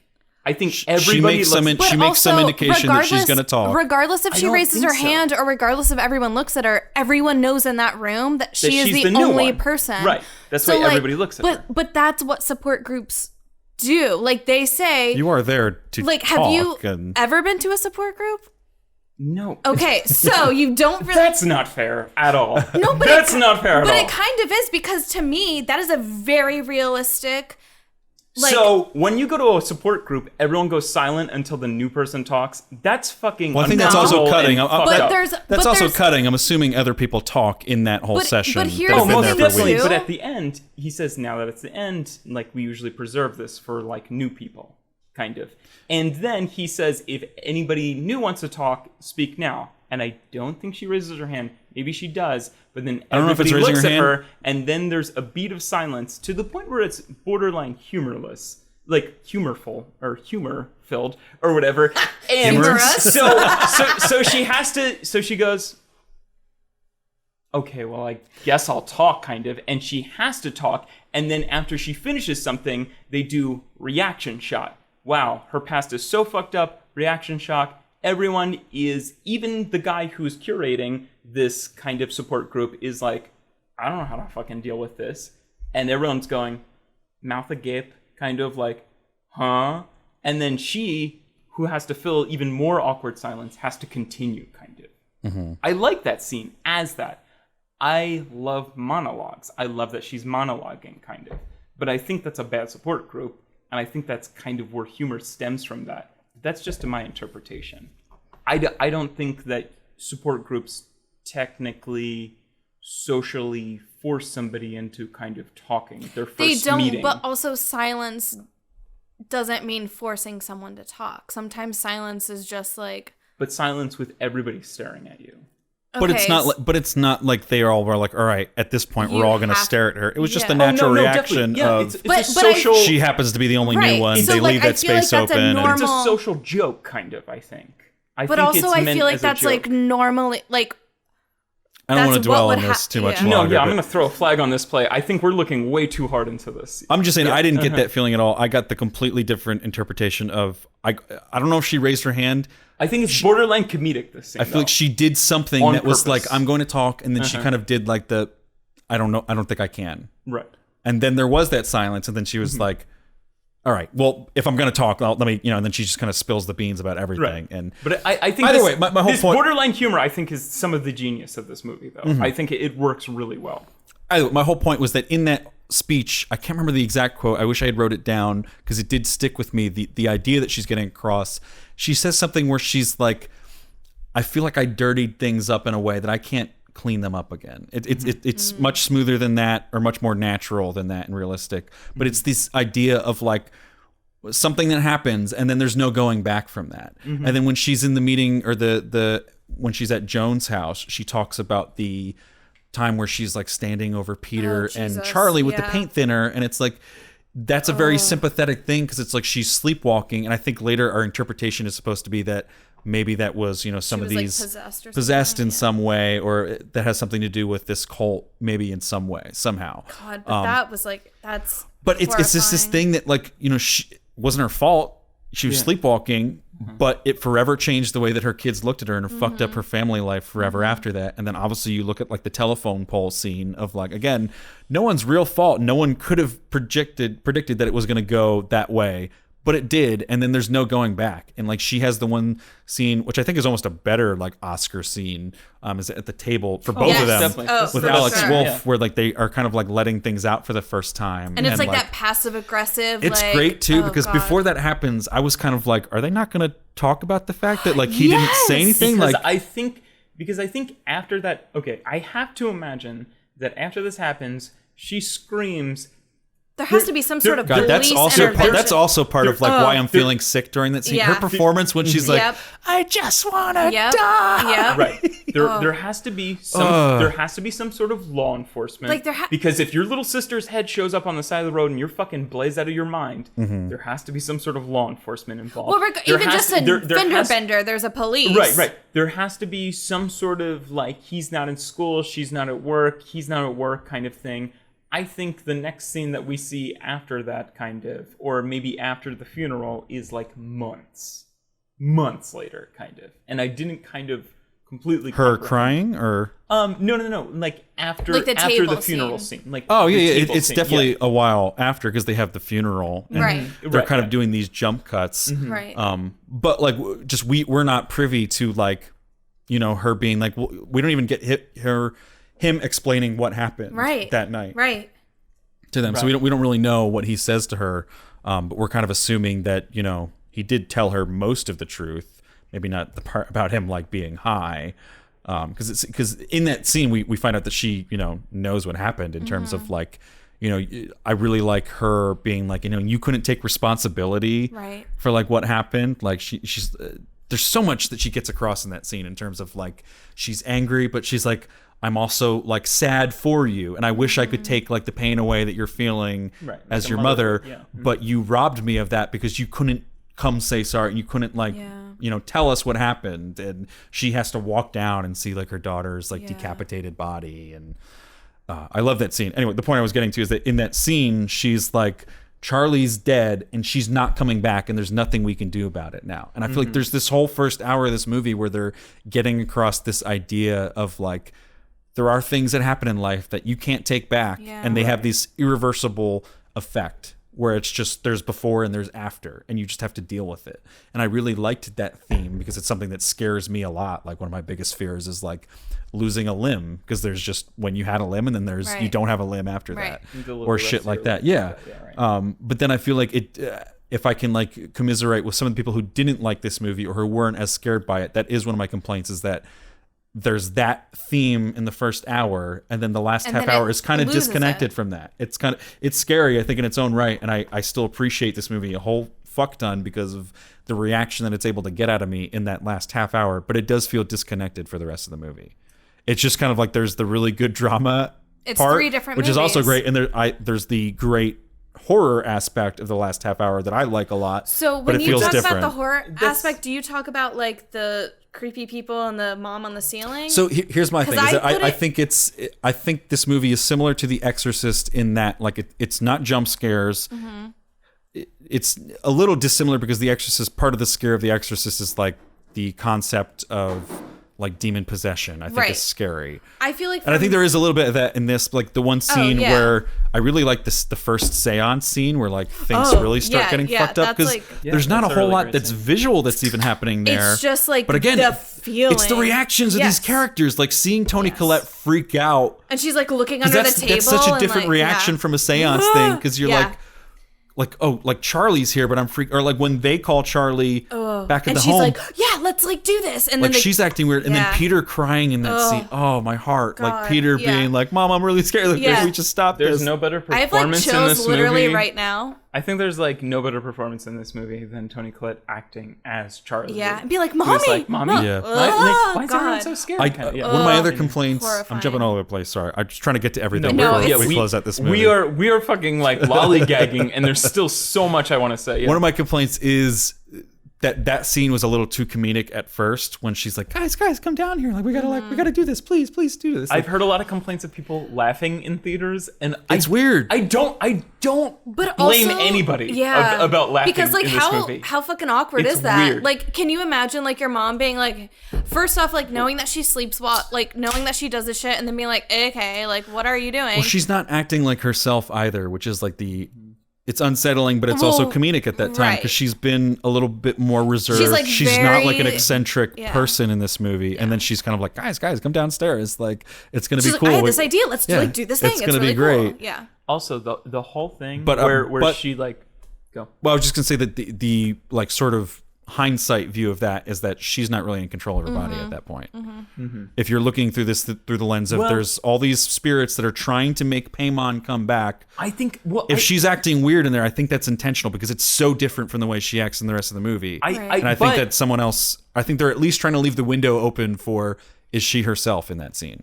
I think that's it is true. This is such a hard movie to interpret, because like I think what's her name is like kind of this agent of the cult who has set out Joan, to be like, hey, like now that I've performed this fucking like Jesus height miracle for you, you have to go do the same, and like, hey, it's only gonna work if everybody in your house is in that room, kind of, you know, and I think that's the setup, you know. Like that's how we're gonna get them. Everybody's in this room, and everybody hears those words, and it's like, and it's in like the fucking devil language or whatever. That's how we're gonna get them all like under this fucking spell or whatever.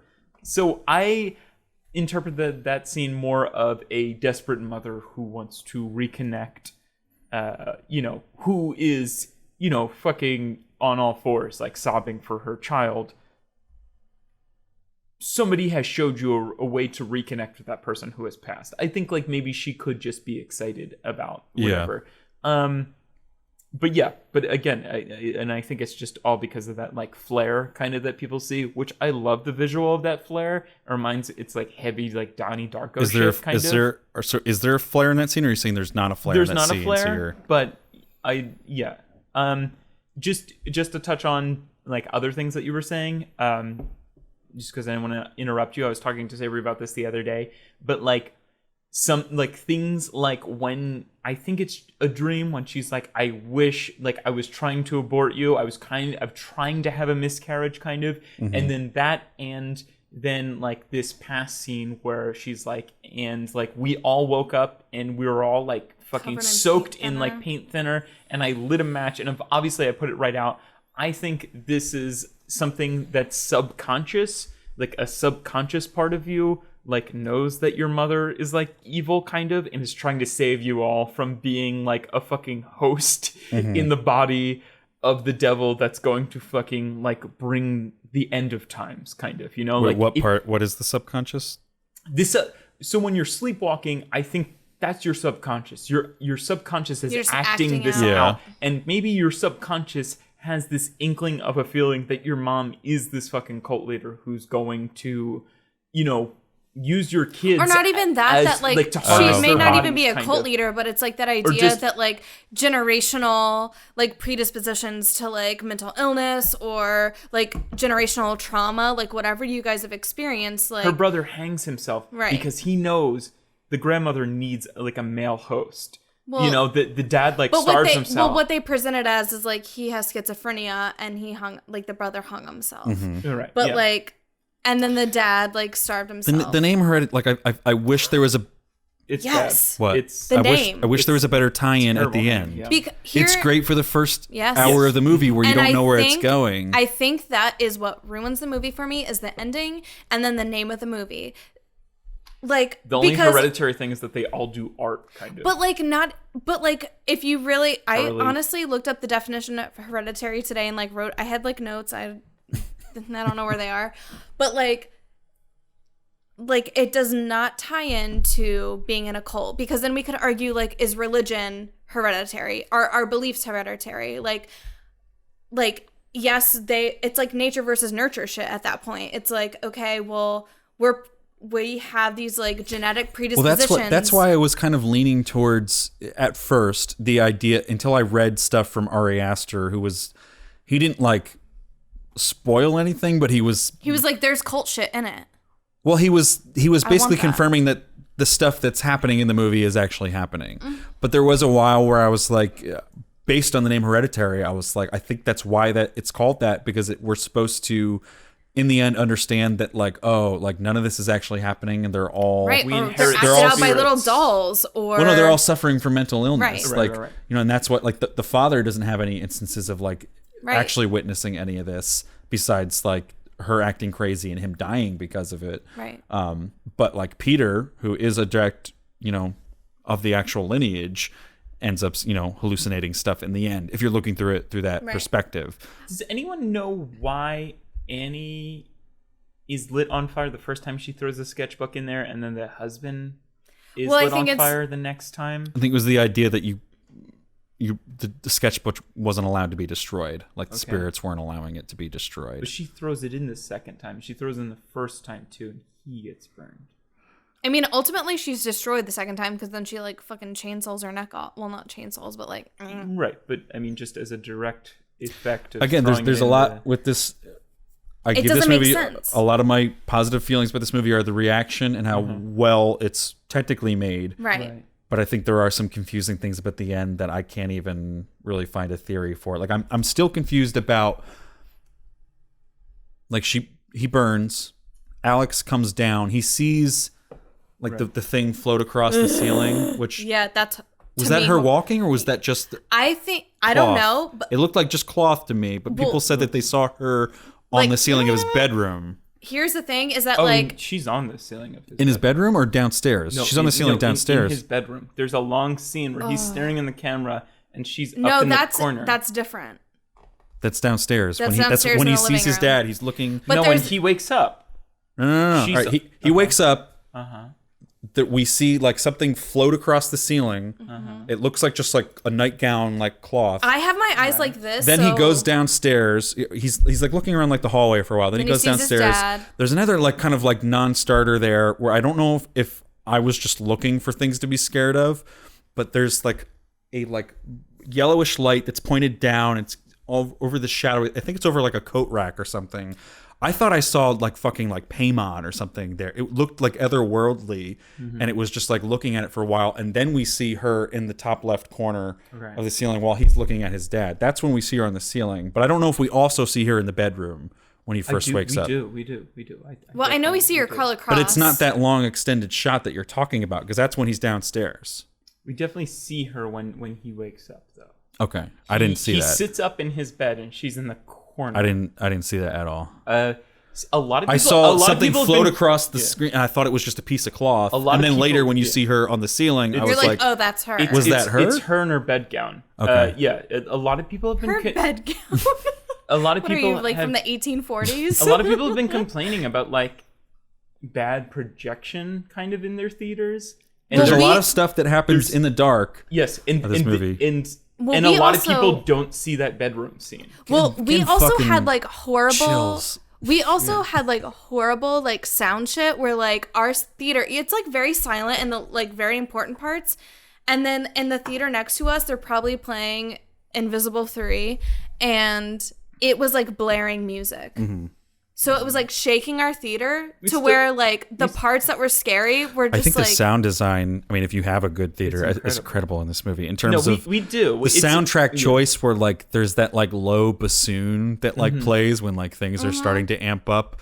Obviously like the clucking noise. Like I heard that in the trailer and I was like, I didn't know it was going to be as big like emotionally in the movie, but I was also- like, that's going to be a scary I also part because didn't it's what's realize- unsettling about the trailer is that like clicky mouth noise. It's like, you know, usually in horror movies they have that like, you know, like a clock ticking or something to create tension, but it was like a mouth noise, and I was like, that's what makes that trailer so creepy. I didn't realize it was going to be an actual like integral. I part also of didn't the realize story. how often I did that until The clock. I'm like literally like just like playing with kids and be like, oh, and like all this shit, and then I'm like, oh, every time I do it now, I'm like, oh no. That was the biggest jump scare, and I think like the only jump scare is when there's the cluck in the car. Yes. Like it's just Yep. it's you're not expecting it. I It comes out of literally nowhere, and jumped it out of my sounds like seat. it's right in your ear as well. Yep. I was sad that they didn't have that scene in the trailer where like I think it's Toni Collette is like standing out there in the backyard, and then she does like a Snapchat face swap with Charlie. You know, like, do you guys? Oh see yeah, that in the trailer? I've seen gifs of that, Yeah. but I haven't seen. Toni Collette is standing there, and then all of a sudden, like her face turns into Charlie's face. Oh, like I get, on yeah. Charlie. They do a Yeah. Snapchat kind of face swap. Kind of. But it's not like. I think it's the other on way purpose. around. I think it's Charlie, and then it turns into Yeah. Toni Collette. But so I could be wrong though. Like, I didn't see it in the movie or the trailer. I just saw the GIF of it that Yeah. A24 made. Well, I think it's just like a demented face. It's just Charlie, and then it shows like to show up on Charlie or to show up on Toni Collette's face is weird. There's a lot of borrowed stuff from other horror films that I see in this, like that kind of like light to dark transition. That's like kind of that's like from like Lights Out. I know that, and I love all these too. that I was a love- really there's. I love all these, and then like the treehouse, the way that it glows orange with like the space heaters, like that's like an Amityville horror thing, like the way that, and then like the ants or whatever. I feel like that's like a scene like straight from like Candyman with like all the bees and everything. Like I love scenes that pay tribute to other like horror movies. That is one of the biggest complaints I've heard. I haven't seen it yet, but a lot of people. Rosemary's Baby. Have you seen Rosemary's Yeah, Baby? it's very much like this movie. The yeah. ending is Yeah. all right. Don't spoil it because I haven't seen Rose, and I do want to watch it because of this movie. It's not totally like it. But people were complaining and being like, it's ripping from Rosemary's Baby, and I don't know. There is a fine line between like borrowing and paying homage and making an allusion to, and just It's stealing. Not, it's and not like that. I think this movie does enough on its own. Like I can't imagine that the telephone pole has anything to do with Rosemary's Baby. I think this movie does enough on its own that to do something like that in the ending is not really stealing. I think even Mother kind of stole a little from Rosemary's Baby. It's just like a horror classic, and I think people just I don't know. Yeah. I don't. It's so hard. There's so much that happens in the ending of this movie. Like, if anyone who hasn't seen this movie is listening to this, they're probably so confused because we're just jumping around. It's not a very linear movie in your mind. It's kind of like there's an hour of just slow burn drama that's like establishing these characters, building up this scenario, and it's like once like they start doing that like seance, like 45 minutes to an hour into the movie, it's kind of like.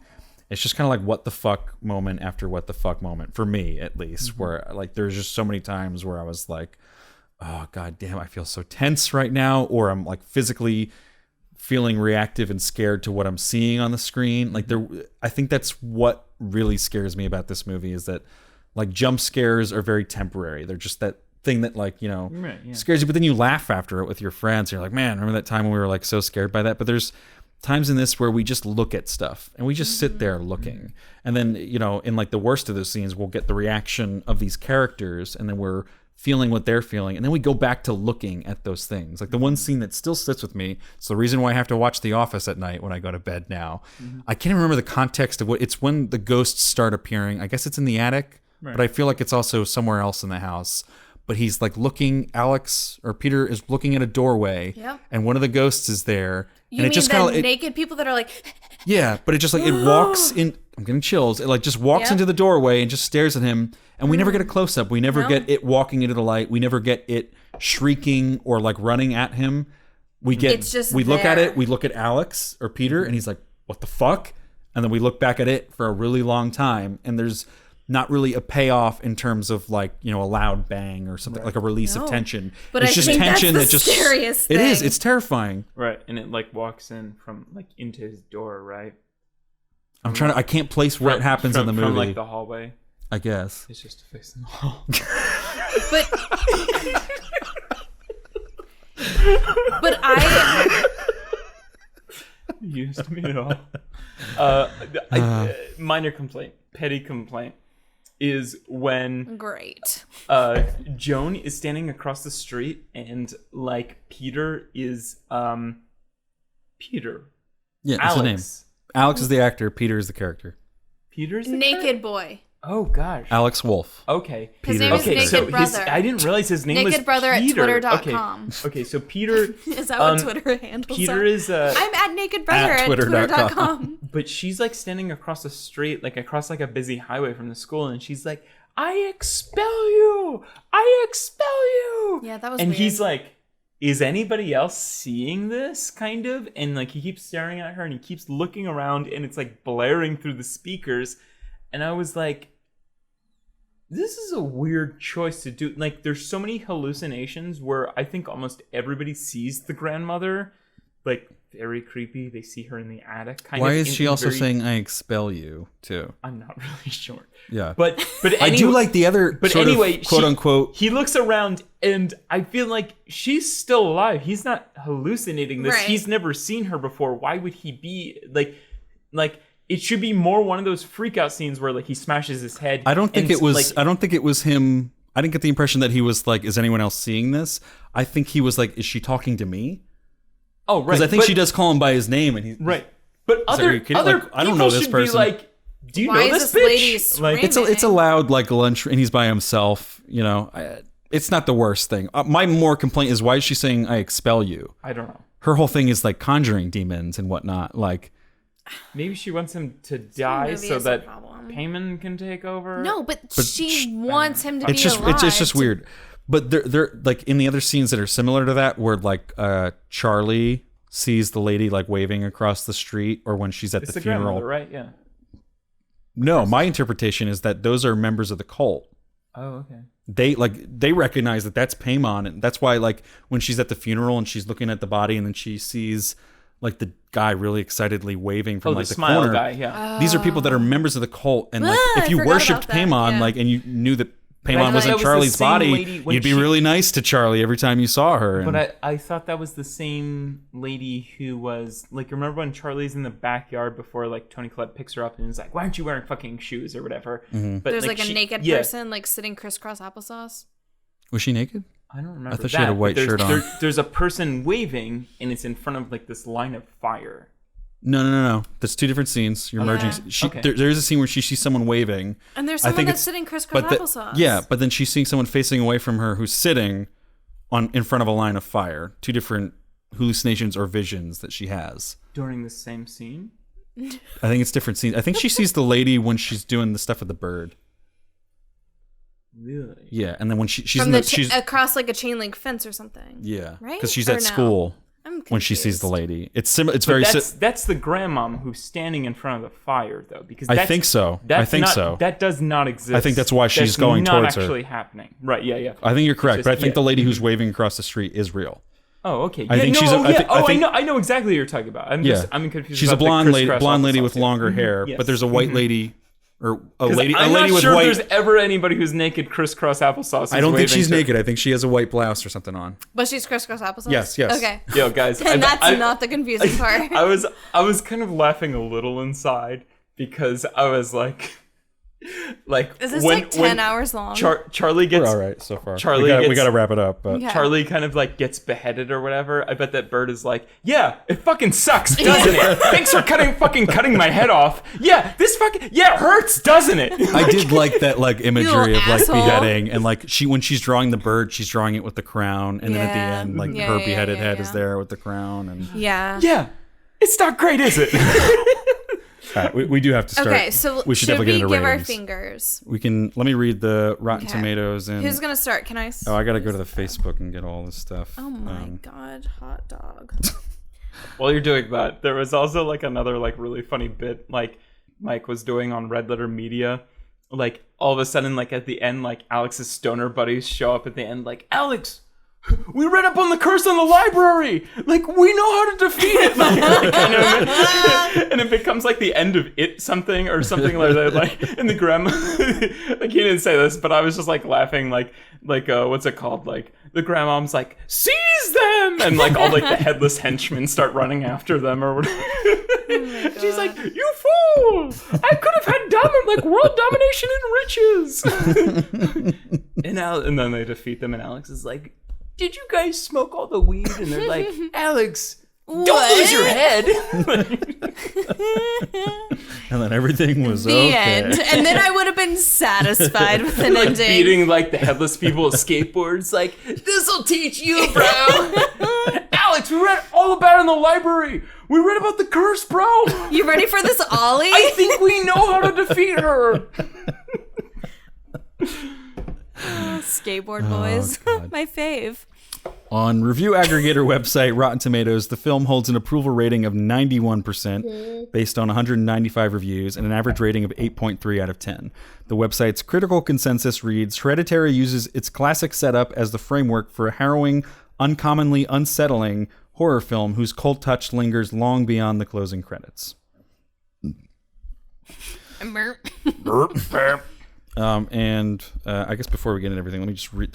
We actually had some responses on our Facebook group, which you can join. How many fingers am I holding up? The Facebook group, where you can, leave your brief reviews of movies that we're reviewing, and we'll read them on the I'll episode. read the comments. This is the scariest movie I've ever seen. Don't watch this. I can't remember a time that I've been so scared since before I was born. Love Mike. My beautiful. P.S. This is is Mike. all just Mike. Nobody else. My beautiful girlfriend, Rowan, said, I love horror movies, but I'm still shook up about Hereditary almost 2 weeks later. Sorry, babe. Nick Ocello said, So messed up. Sean Henry said, my kind of movie. Connor James Burns said, guys, this movie got me quite emotional. All right. Which I feel like is kind of more the appropriate reaction. Yeah. It is. Vince Yearly said, very few movies have checked Vince out last week on last week. Ocean's 8. Great guest. But he said, 8 Oceans, yes. 8 Oceans. Exactly 8 of them. Very few movies have managed to keep me in a state of perpetual dread like this one, not to mention a few choice scares that put it ahead of others. It's also a good review. So that's what the critics are saying. Okay. And what are we saying? Can I be the first critic? 'Cause I have- Absolutely. Go for it. So, I have thoughts. I have a lot of things we didn't even really get into. You'll have to discuss them on How Many Fingers Am I Holding Up, the Facebook group. I'll tweet you guys and then you just reblog it from at Harry. No, at Sabrie. I don't even know what my Twitter is anymore. Anyway, so for me, Give me more, please. Please, sir, could I have some more? I like sliced my thumb open on this cap. Go on though. well, you've been like grating your thumb the whole time we've been talking. Okay, so I don't know. I feel like after talking to Mike, he opened my eyes a little bit. But when I walked out of the theater, I was literally like, what the fuck just happened? Like, I feel like the ending... Sarah's like, that is not what Hereditary means. No, but I think... And, like, honestly, like... And I'm wondering, like, if maybe, like, the background of my work influences like how I like interpret things a lot, probably is just like I come from like a mental health background, and so when I hear like Hereditary, I'm like, okay, let's draw a genogram and like talk about generational patterns, let's talk about generational trauma, let's talk about like these things that are very present in our families, and then like the way like so mental illness, we have predispositions to that, and then like due to our experiences and whatever, like they can become very present. And I think for me, it was very much occult shit is not hereditary. Yeah. And so that's like when I was like, is religion hereditary? Like, yeah, like I was raised like in a Christian household and my dad was raised like by a pastor, but like that's our like, and then it's like nurture versus nature, like whatever, like all that stuff, but that's not necessarily like hereditary. That's not like a genetic shit that we're born with and then we're like, oh my gosh, like I was born with this thing and now how do I navigate that?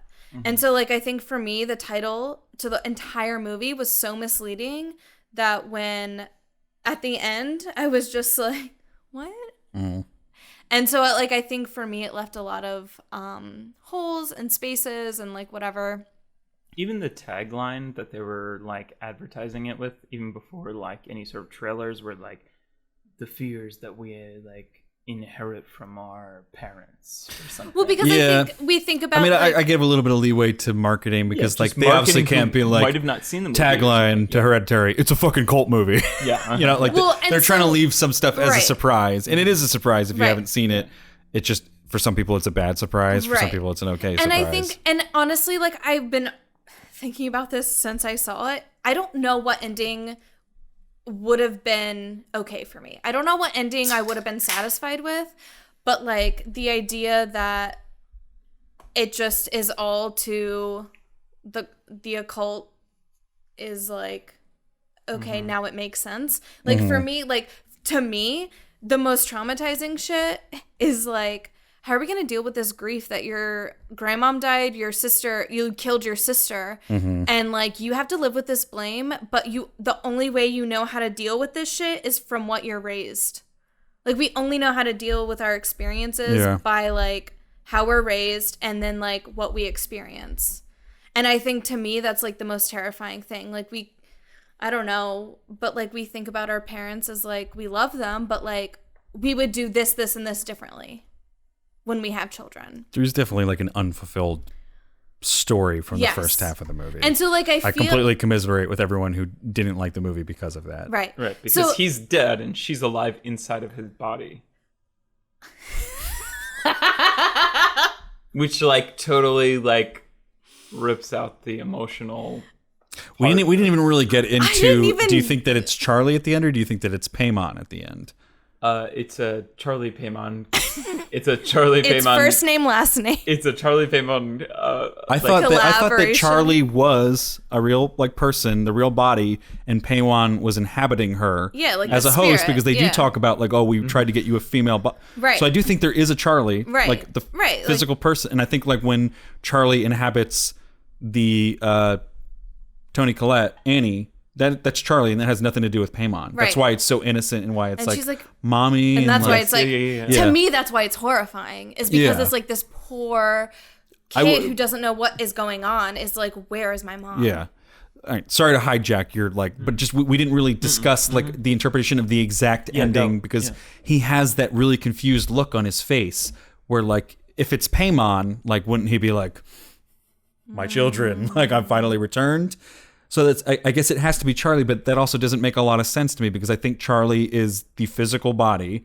And obviously Charlie has a soul, Right. but I think Paimon was in there, but I don't think they're the same thing. Right. I 'Cause think they that's were why Paimon they're leaves and- battling or sharing something. I don't know. I thought it was supposed to be Because something when where like he gets up, like I said that he gets up and he goes, again, I didn't see the click thing. oh, okay. Yeah.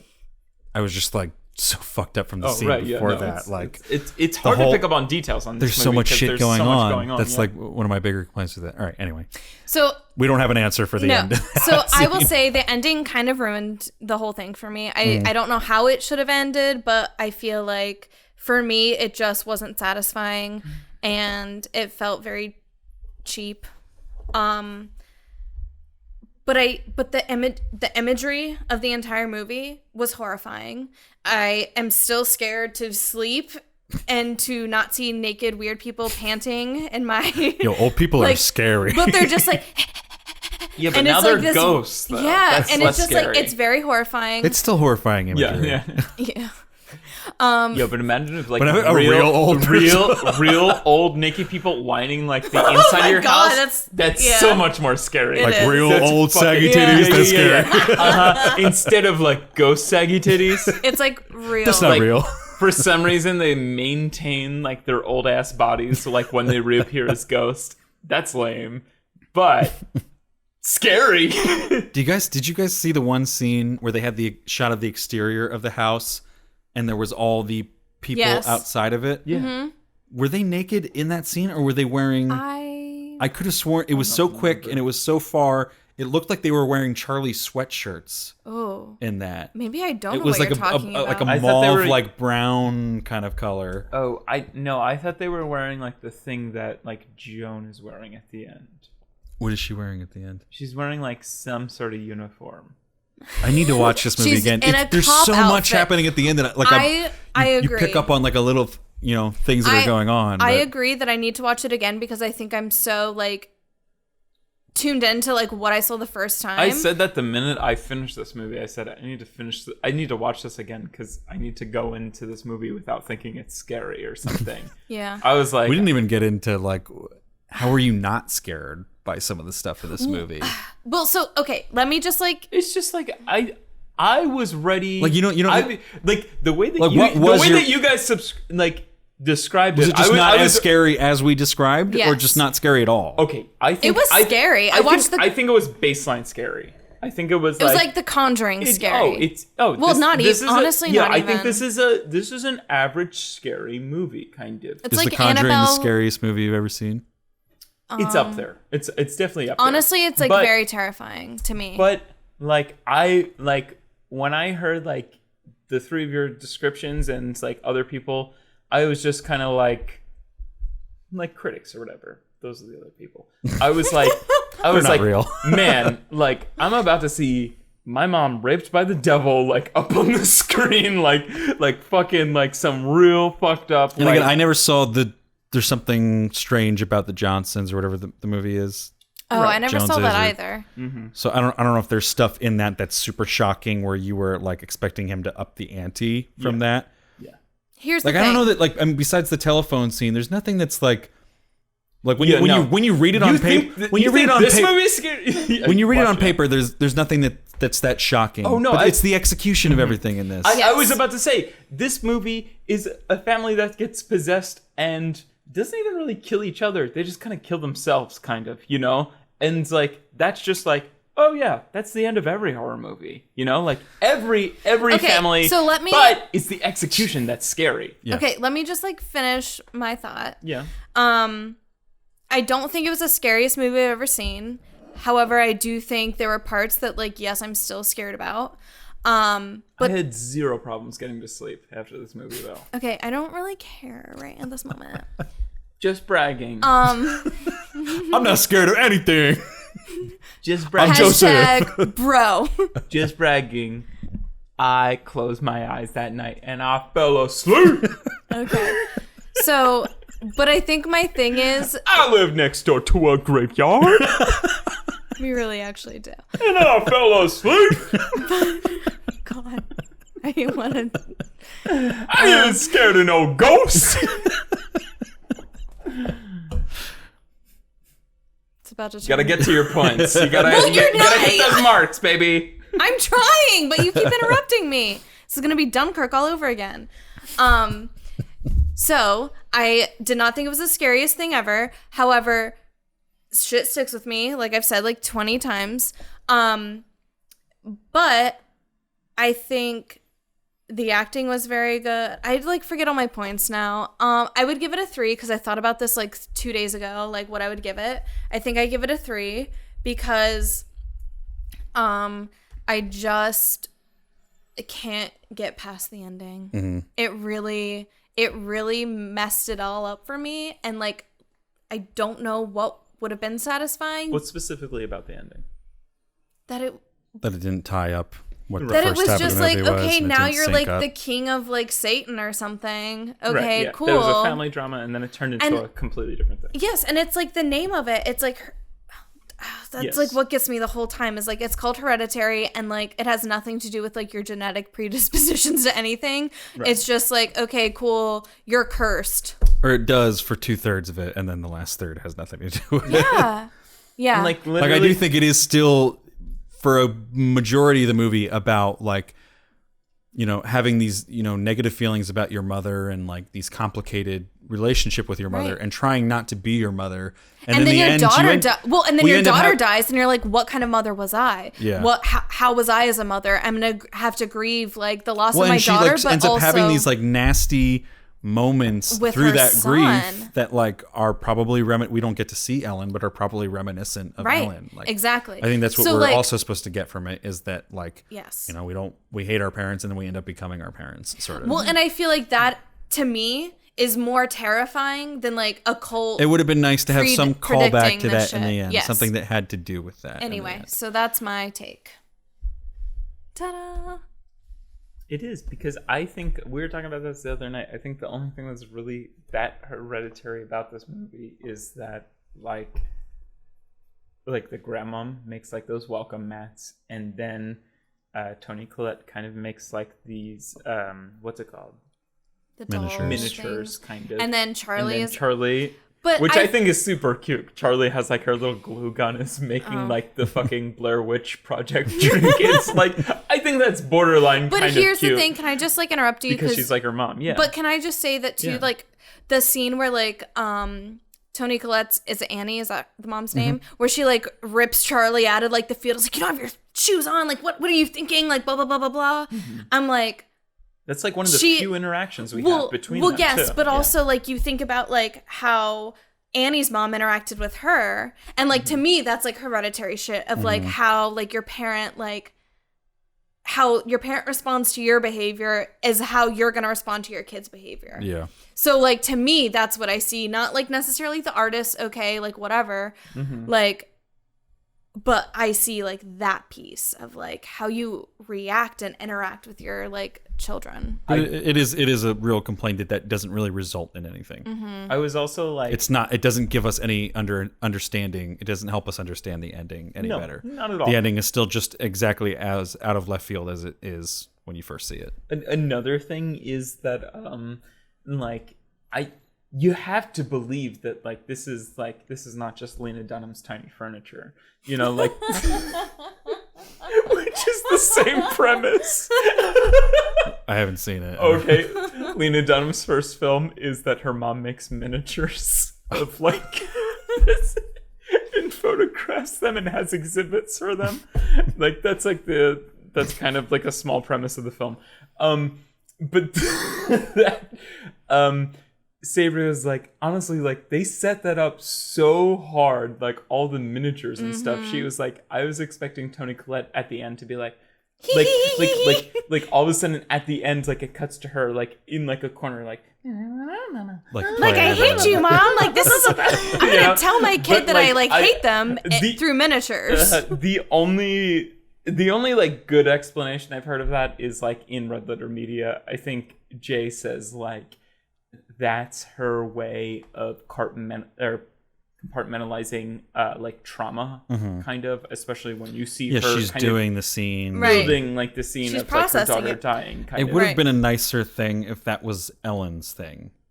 Right. Because then that would have been something that tied it together, and then you can literally like pull out at the end of the movie of like, oh, and they're in the miniature house again, like we pulled in, and it's like Ellen was playing with the toys the that entire would have time. been great. I didn't even think about that. Yeah, Because it didn't. Her doing the miniatures, I didn't think really added anything to. No, Mike, it you didn't. should write a damn movie. You should have done this movie, Mike. Yeah. All right, I'll go next. I thought you already were. All 3 right. hours later. 3 hours later. Yeah, I'm just like going through my notes. I already said that. I mean, again, like it's just, I mean, to rehash on that kind of like Charlie scene, it's just weird that like the cult socially engineered that or whatever, just kind of like just that, like, it's like a 1 in 100, like 1 in a million or a 1 in a billion kind of chance that, like, it would happen the way that it does happen, kind of. And I mean, again, it's like either that, where they're kind of like the cult is socially engineering, kind of like, and then he's going to go to the party and he's going to see, like, the girl that he looked at her butt in class, and which I love that scene because it's not like a hot butt. It's not like a normal butt. Yeah, it's not like super bad butt.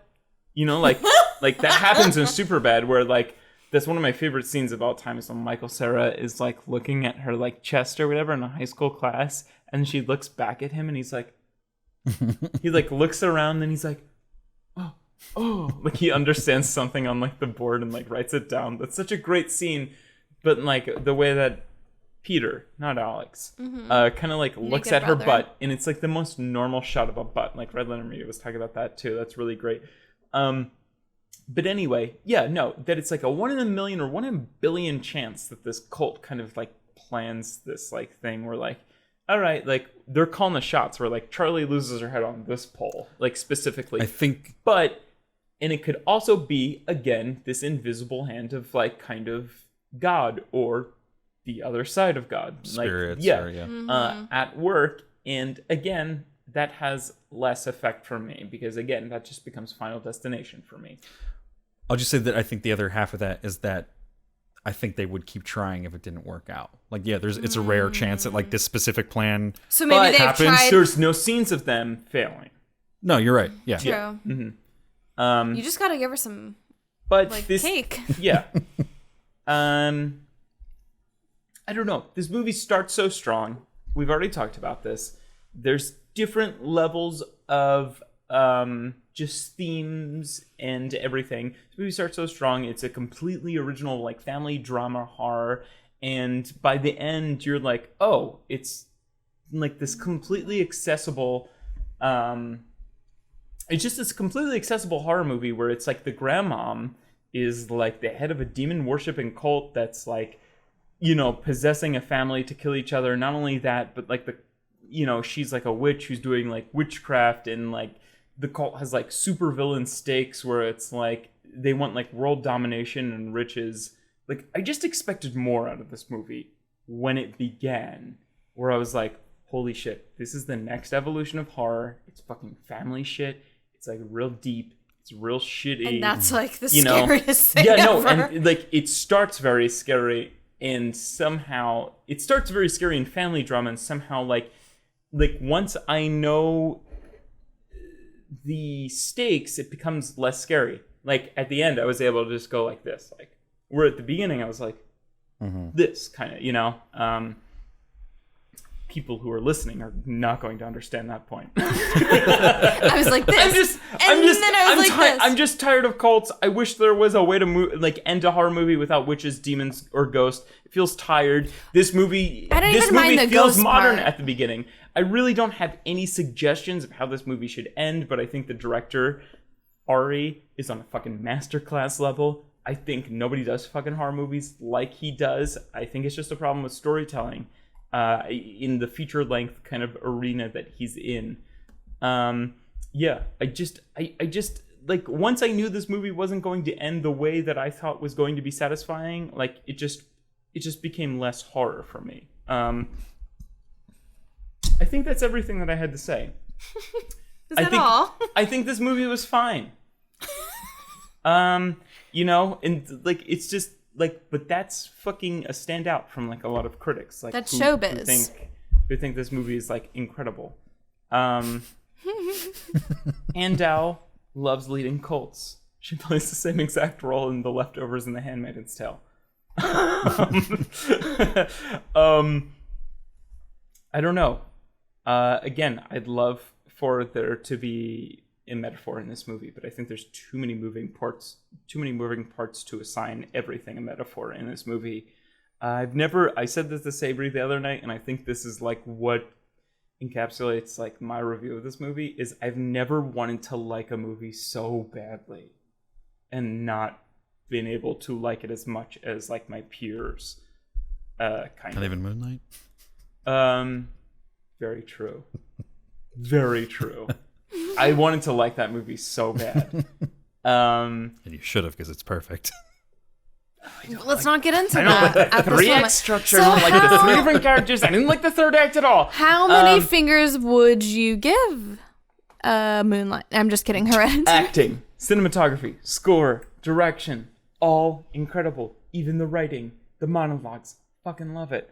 If every movie could have monologues like this movie, I'd fucking love it. There's something with the storytelling that gets fucked up. Joe was telling me that he read that there was like a 3-hour cut of this movie. Just Maybe- like this podcast. Maybe. I didn't even realize this. It was all drama stuff that got cut too. Oh, It okay. wasn't scary stuff. All right, Well, then maybe. but So I'm I- actually fine with that, because it's a little unweighted. Also, this is the director's final vision. I believe A24 wasn't like, "Hey man, we gotta cut this for like Yeah. the, I don't believe any of that shit." But yeah, I feel like if you're gonna make a good film, audience shouldn't have to look up like 6 different explainer articles, kind of, to make you understand exactly what happened in the film. I'm just gonna leave this off on a quote. It said from an explainer article that I read. And this is the end of one of the explainer articles. It said, "That said, I'll be honest. When you start to really dissect every little element of Hereditary, it doesn't quite work. There's so many moving parts in the cult's plan that even a slight change of events could have derailed everything. In fact, when you get right down to it, the cult's plan was so needlessly complicated that it was almost impossible to make sense of. But that's okay, because when you're dealing with demon cults, logic kind of goes out the window. Hereditary isn't about applying real-world logic. It's about being completely overwhelmed by the unrelenting power of the supernatural. You can't escape it, and when you try to find comfort in the real, sane world, you come up short. There's no escape here, no respite, no powers of good to intervene. How scary is that?"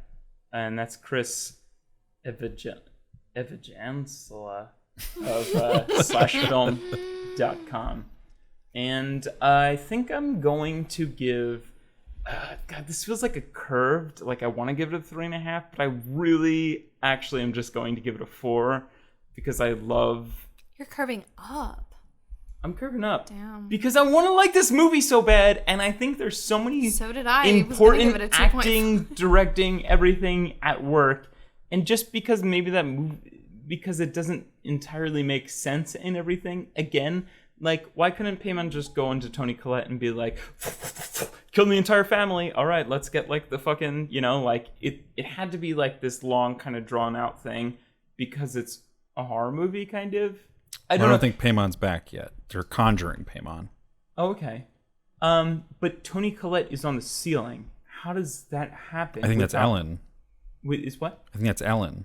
Who's that? Is that the Annie's on the grandmother? ceiling, but I think Ellen is possessing her. Oh, okay. When she sets Gabriel Byrne's character on fire, I forget the father's name in the movie, she's like freaking out, and then she immediately goes to like, she does like a little smirk.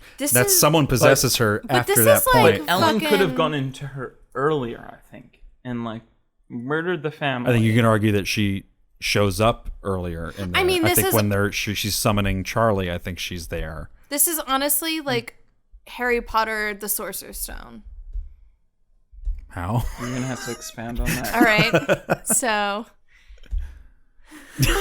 Everyone goes to Hogwarts and has a great time. no, but I mean, like in the Sorcerer's Stone, like that one professor has like Voldemort on his like head. Yeah, so it's like, oh, like Paymon's not completely back, but he's kind of. It's like, okay, you need all the Horcruxes to like get him completely back. Yeah. Does that? Am No, I I saying It's a understand what you're mixed saying. sense? metaphor, but I'm making a tiny bit of sense. Is Charlie the person who has Paimon on the back of their head?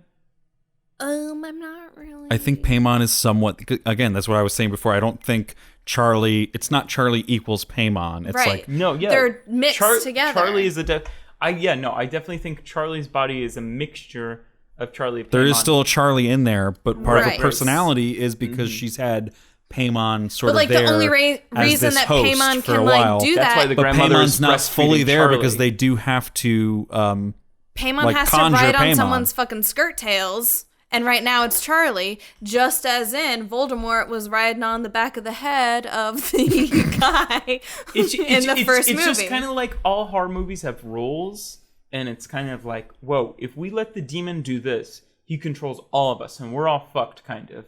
And it's kind of like, if the demon reaches this, or like, if we pour water on these gremlins, you know, like, this movie didn't have rules, so I didn't know, like, I guess Tony Collette's on the ceiling now.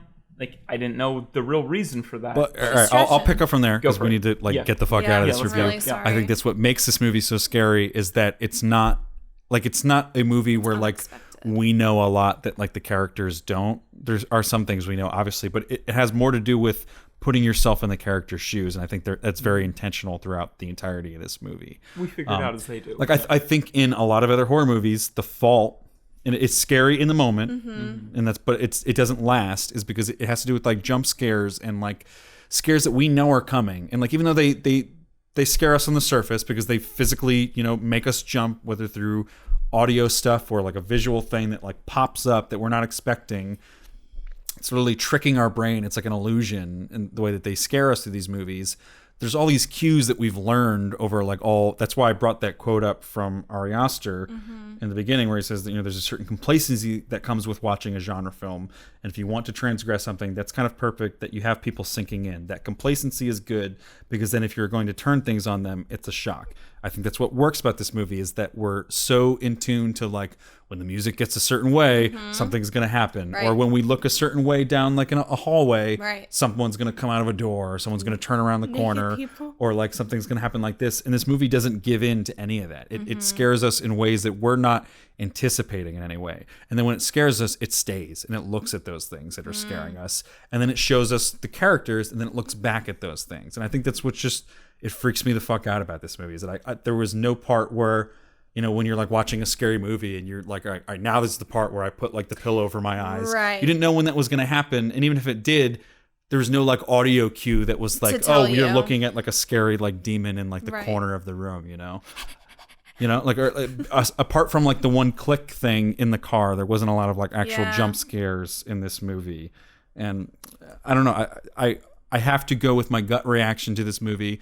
I completely hear almost every complaint that everyone's ever levied against this movie in terms of the beginning doesn't fully line up with the end. Right. I think the difference is that I had a reaction to the beginning that was immense. It was like great. Visceral. It was like very physical. Natural. I wanted to leave the theater. I felt physically sick. I didn't feel well because of something that happened on screen, and I have to give so much credit to that when that happens, even if I didn't like it, even if I was literally angry. I was watching this movie and I was like, fuck Ari Aster. Like, what gives him the right to put this on screen and make people feel this way? Like, I shouldn't have to feel this way watching a movie, but I give a lot of respect to that. And then I had a similar reaction to the end in a different way. It wasn't as physical, but it was because my heart was literally pounding at one point, and I had to be like, okay, just breathe deep. I closed my eyes. I'm trying to remember exactly when it was. It was just like things just kept happening one after another. It wasn't during an actual scary moment that my heart was really pacing, but it was like so much stuff had happened. I think it was when he was like banging his head against the table. Oh yeah. It wasn't that part wasn't really that scary to me, but so much stuff had happened that I was like, I need to calm myself down because I know we're going into like bigger you're stuff. Out of control of your own body, and then like it was freaky. Maybe that's the truth or dare smile. Yeah. Yeah, but it wasn't like, oh, that's so scary that my heart is pounding. It was like so much stuff was happening in succession that I was like, I'm having a physical reaction to this. I was like scared I was gonna have like a heart attack or something. And I was like, let me just like, yeah, I gotta take a break. Yeah. Okay, now I can sort of approach the end of this movie. So I have to give so much credit to any movie that can make me feel that way. No other movie has made me feel that way.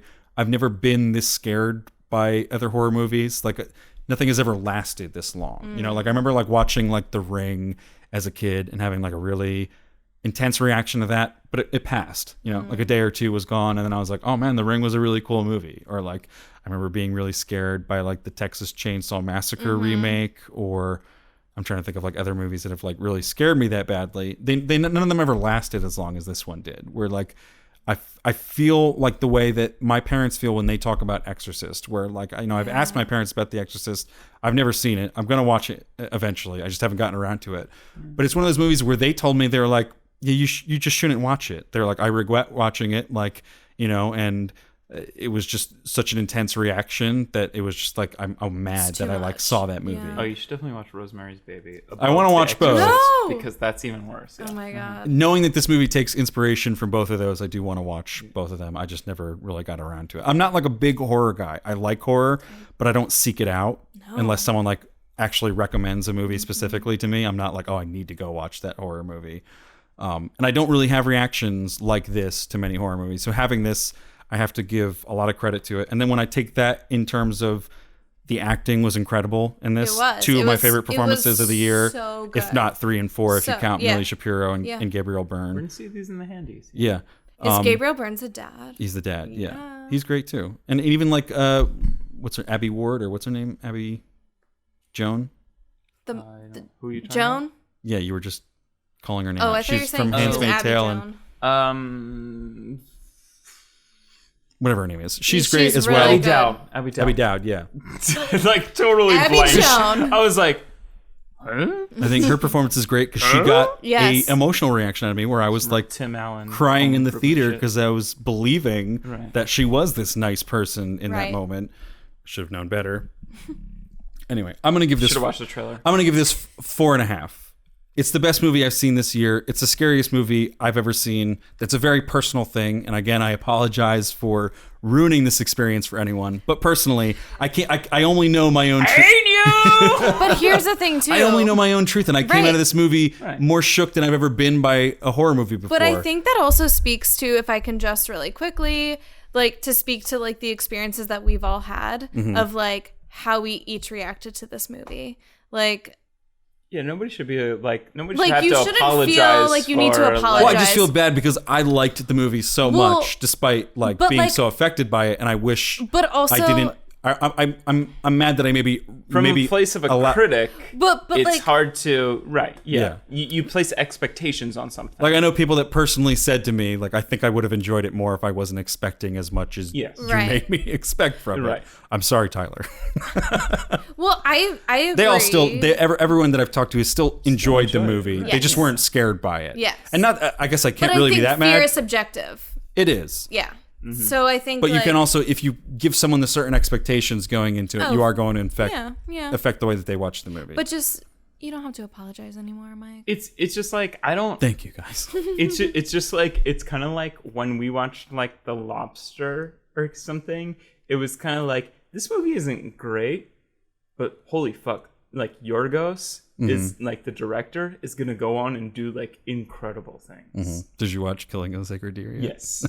And Deertooth is fucking incredible too. If you still need to watch it, yeah. But anyway, so Yeah. taking into Give us your consideration the fact that fingers. I liked everything did. and I had positive 4.2. reactions to, even if I don't like the half fingers, because I don't think that the beginning and the end fully sync up. And I do wish that was there. That would make it a perfect movie for me. Right. But I still loved the ending, not fully understanding it. I still had a very intense reaction to it, and obviously a very intense reaction to the beginning while loving that, even more. Right. So it's a 4.5. It's very close to being a yeah. perfect movie for me.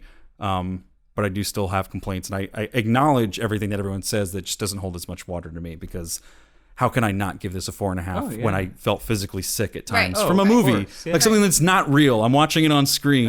It's not even happening in front of me, and I feel sick to my stomach, Yeah. or I have to like calm myself down from Yeah. having like a heart attack. That's masterclass in filmmaking, much less horror. So. Yeah. Ari's gonna go on and make some fucking, I don't know. Invisible 3. I'll absolutely be watching whatever he puts out next, but I don't know if it'll have the same effect because I haven't seen something about the Johnsons or whatever that is. I'm going to go in expecting to be fucked up by his next thing, and it might not be as intense going from that angle. But anyway, is that? That doesn't sound right. Oh, no, that is right. Yeah. So this is going to come out to 3.83 repeating, which will round down to 3.5 fingers for us here on the podcast. Oh, that's a long review. I kind Was of, it 2 what is it? hours? I don't even want to tell you. Oh God, let's get out of here. All right, bye everybody. It's been a pleasure. Joe will say everything in the intro. Jesus, HowManyFingersPodcast.com. Bye.